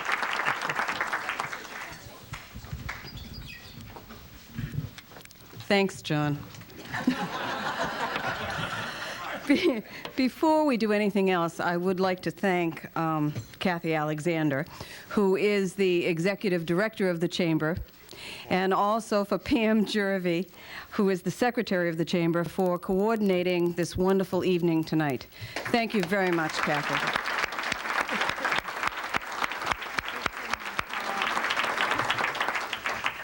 The Winchester Chamber of Commerce is very proud for its role in the community. A couple of things that I'd just like to touch on that we've had some progress with in the past is the opening of the Griffin Museum this past year, also the completion of the Purity Supreme, the new building. Also, if you notice around town, there are some new parking signs for your convenience when you're trying to find a place to park. Good. And also, our role in assisting the Common and the Waterfield lot, the rehab of those two areas. Also, we've published a new membership directory, which is very helpful for all of the businesses in town to just have a listing at hand of all the different organizations that are in the Chamber of Commerce. But we're most proud of creating and awarding the Citizen of the Year Award. And this has been now, this is the 14th year, and we're very proud of that.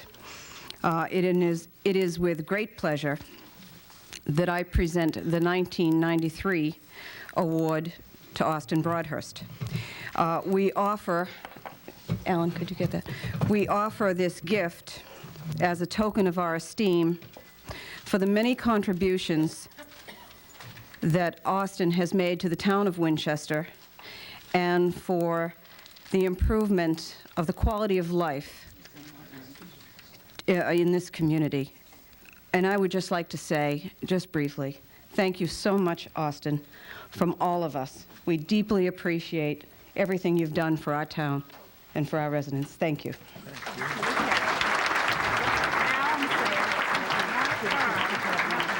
thought you were going to give him your car. A car, yeah, we're going to. Yeah, the car. The car. Use the car outside. Wow. Open that up? I better open it up, hadn't I? Somebody better help out. Oh, wow. Oh, look at that.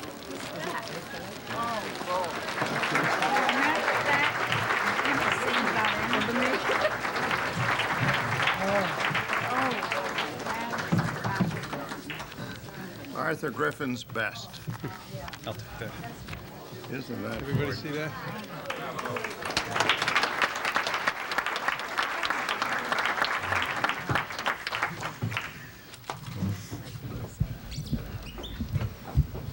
Well, the time has come, Austin, that for you to share some thoughts with us. And I don't know how to introduce you except to probably steal a line from your son when he said that you had two careers, not only your professional career as an attorney, but as a career, a second career serving the town of Winchester. And on behalf of all of the folks here and the many people that are not here who you have served either as a friend or as a servant in public service, we want to say thank you for this real small token of appreciation for the many years that you have given to the town of Winchester. Ladies and gentlemen, it's my pleasure to introduce Austin Broadhurst.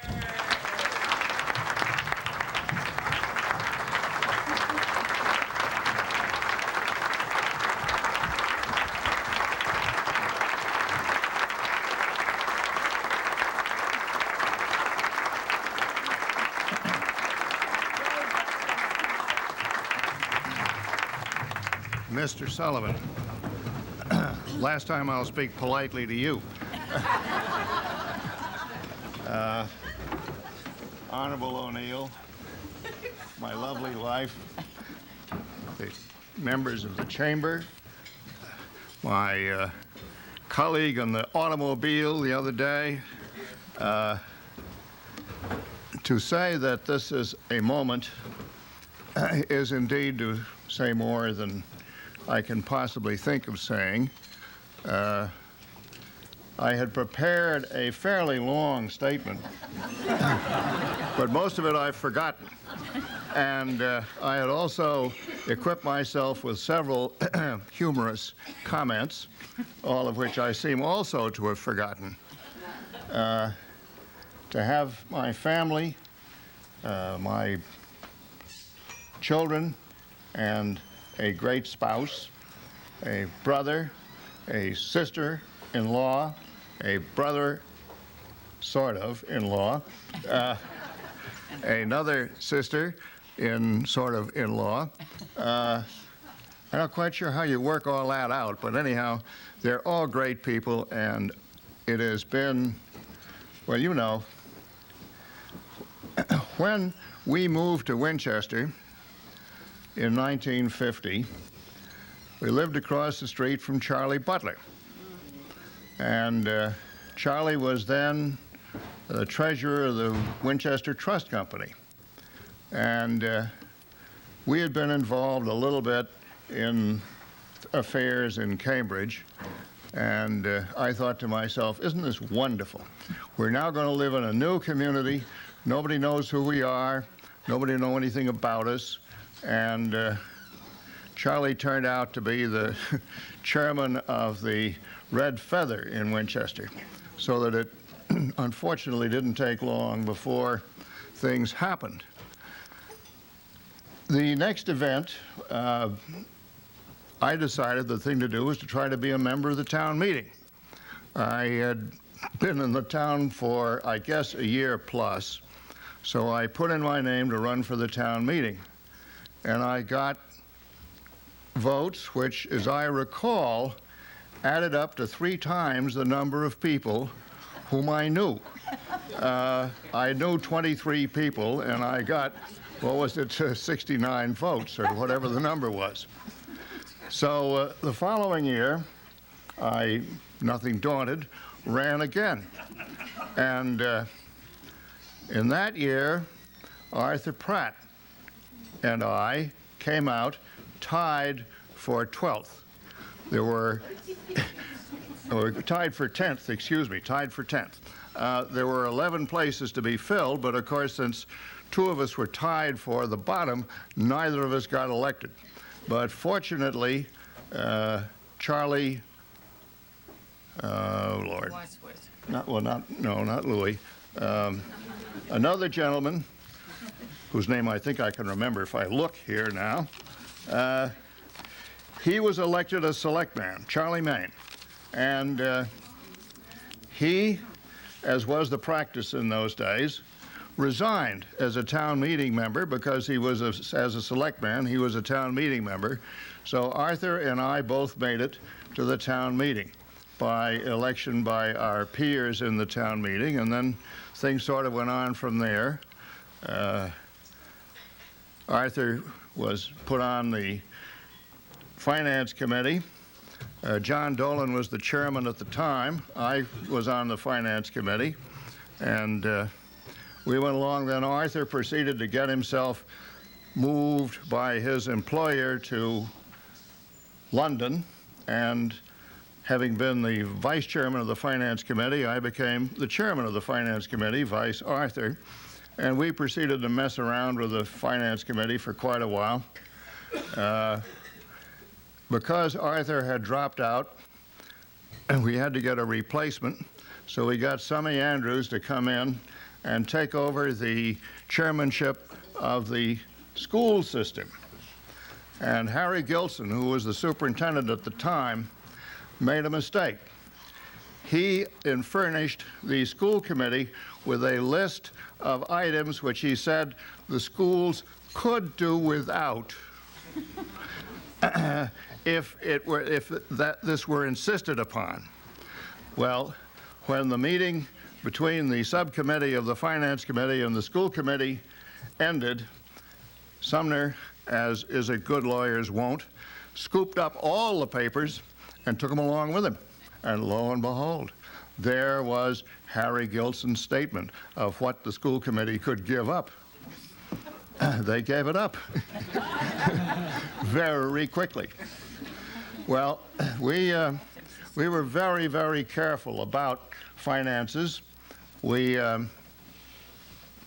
operated extraordinarily carefully. Elizabeth McDonald, whom some of you may remember, was a town meeting member at the time, and I guess it was the second year I was the chairman, or the first year I was the chairman. She arose in her seat in the town meeting and said, "It used to be that the chairman of the Finance Committee would deliver the recommendations of the Finance Committee and then sit down. That doesn't seem to happen now." I took that to heart. So the second year that I was on the Finance Committee, Art Johns, who was on the Finance Committee, second year I was on the school committee, excuse me, Art Johns, who was succeeded me as chairman of the Finance Committee, I suggested that he run for the school committee.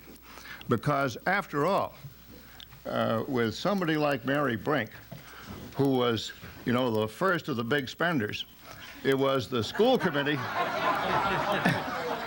It was the school committee who really spent the money in the town. I never could understand why anybody from the Finance Committee ever sought to be a selectman, because the selectmen didn't do anything much, you know. They ran the fire department, they ran the police department, they passed on who got fiddler's licenses and so forth and so on, but the real money was controlled by the school committee.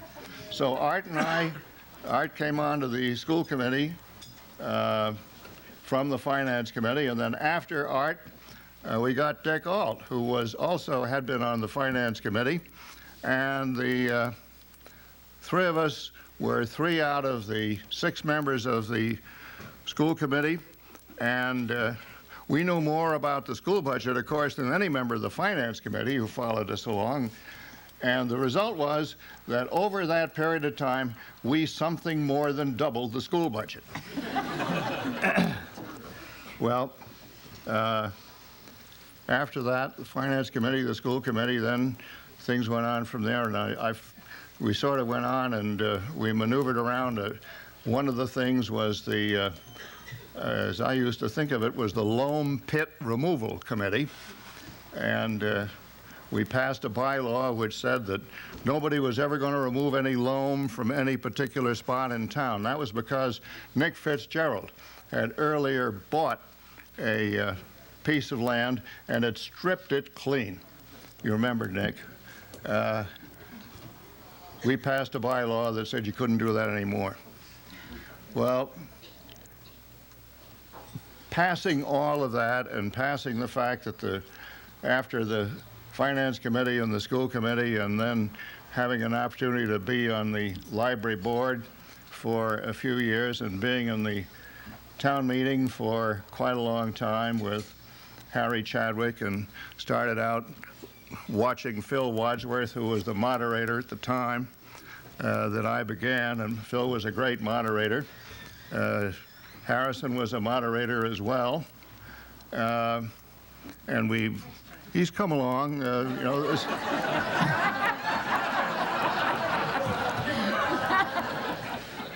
John has done a pretty good job, as far as I can see. But it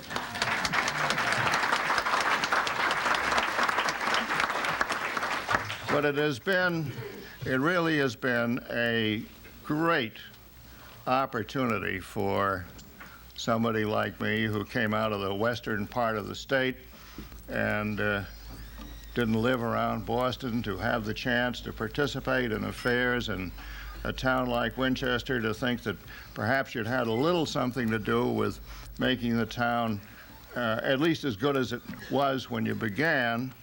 And we do have a great town.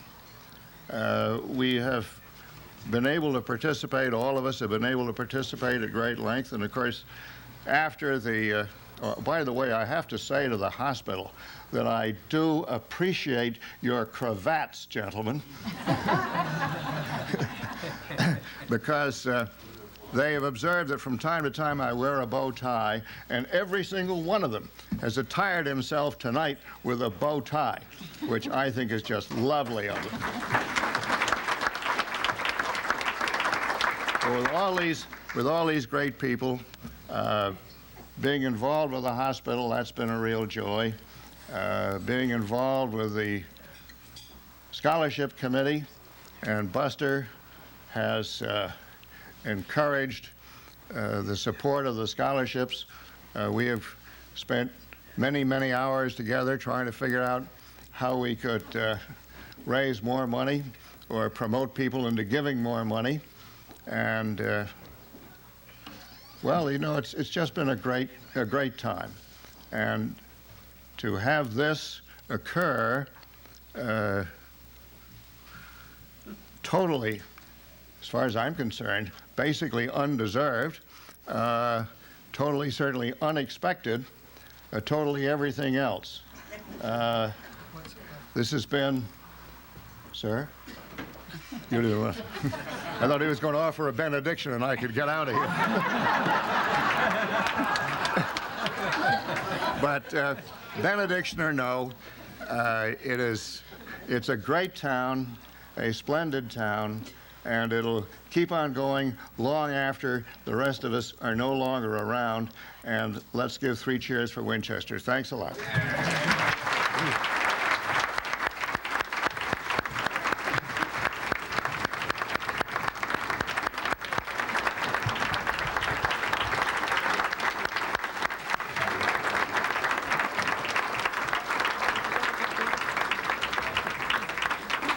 Ladies and gentlemen, let me just close with one remark, and that's a thank you to all of you.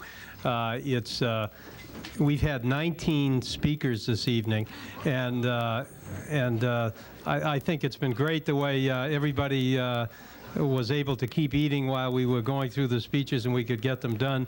You've been a great audience, and I know I want to thank you on behalf of Austin. Austin, I'd just like to close with thanking you.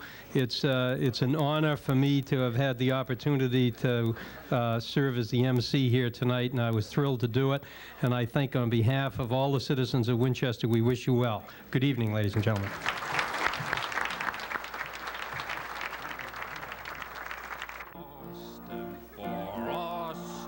A lawyer head to toe.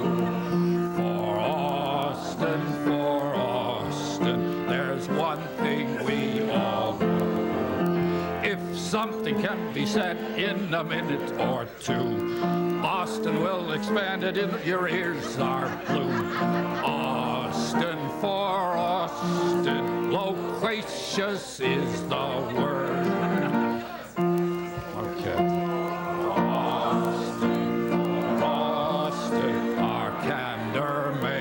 Say this Austin, yes, Austin, he usually gets his way.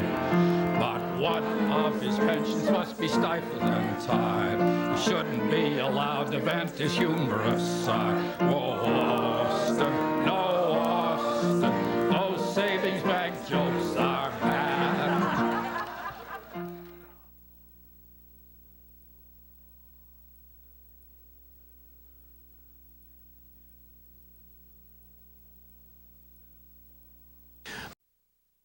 I think I could deliver this in the proper Broadhurst English. Okay. All of us at Winchester Healthcare Enterprises and Winchester Hospital would like to thank and congratulate Mr. Broadhurst on the second phase of his work for the citizens of Winchester. In the first phase, the commitment to the community, as you've heard from others, he involved himself with town politics, with the Finance Committee and the School Committee.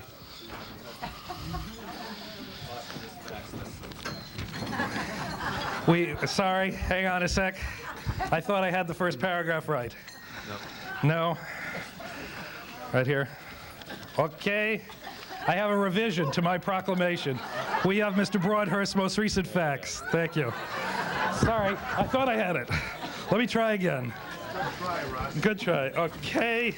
Let me go to the new page here. We've reviewed the corrections. Okay. I'd like to continue now. I can't find exactly. What we'd like to say is thank Mr. Laverty. I got it. I just got the new correction right here. No, I don't have the right correction. You want a stapler? No, just hold the mic. Okay. Mr. Broadhurst just called a few minutes ago, and I have to play Mr. Broadhurst here for a minute. Whereas the first part... Yes, thank you. Whereas the first part of the amendment precedes the second part, and whereas the second part of the amendment follows the first part, now therefore let this proclamation be now and forever totally misconstrued. Wait a minute. How many whereases did I have? Not enough. I only had 2 whereases? I need 3. Okay. Whereas we need a third whereas. Now, therefore, let this proclamation be now and forever totally misconstrued. There you go.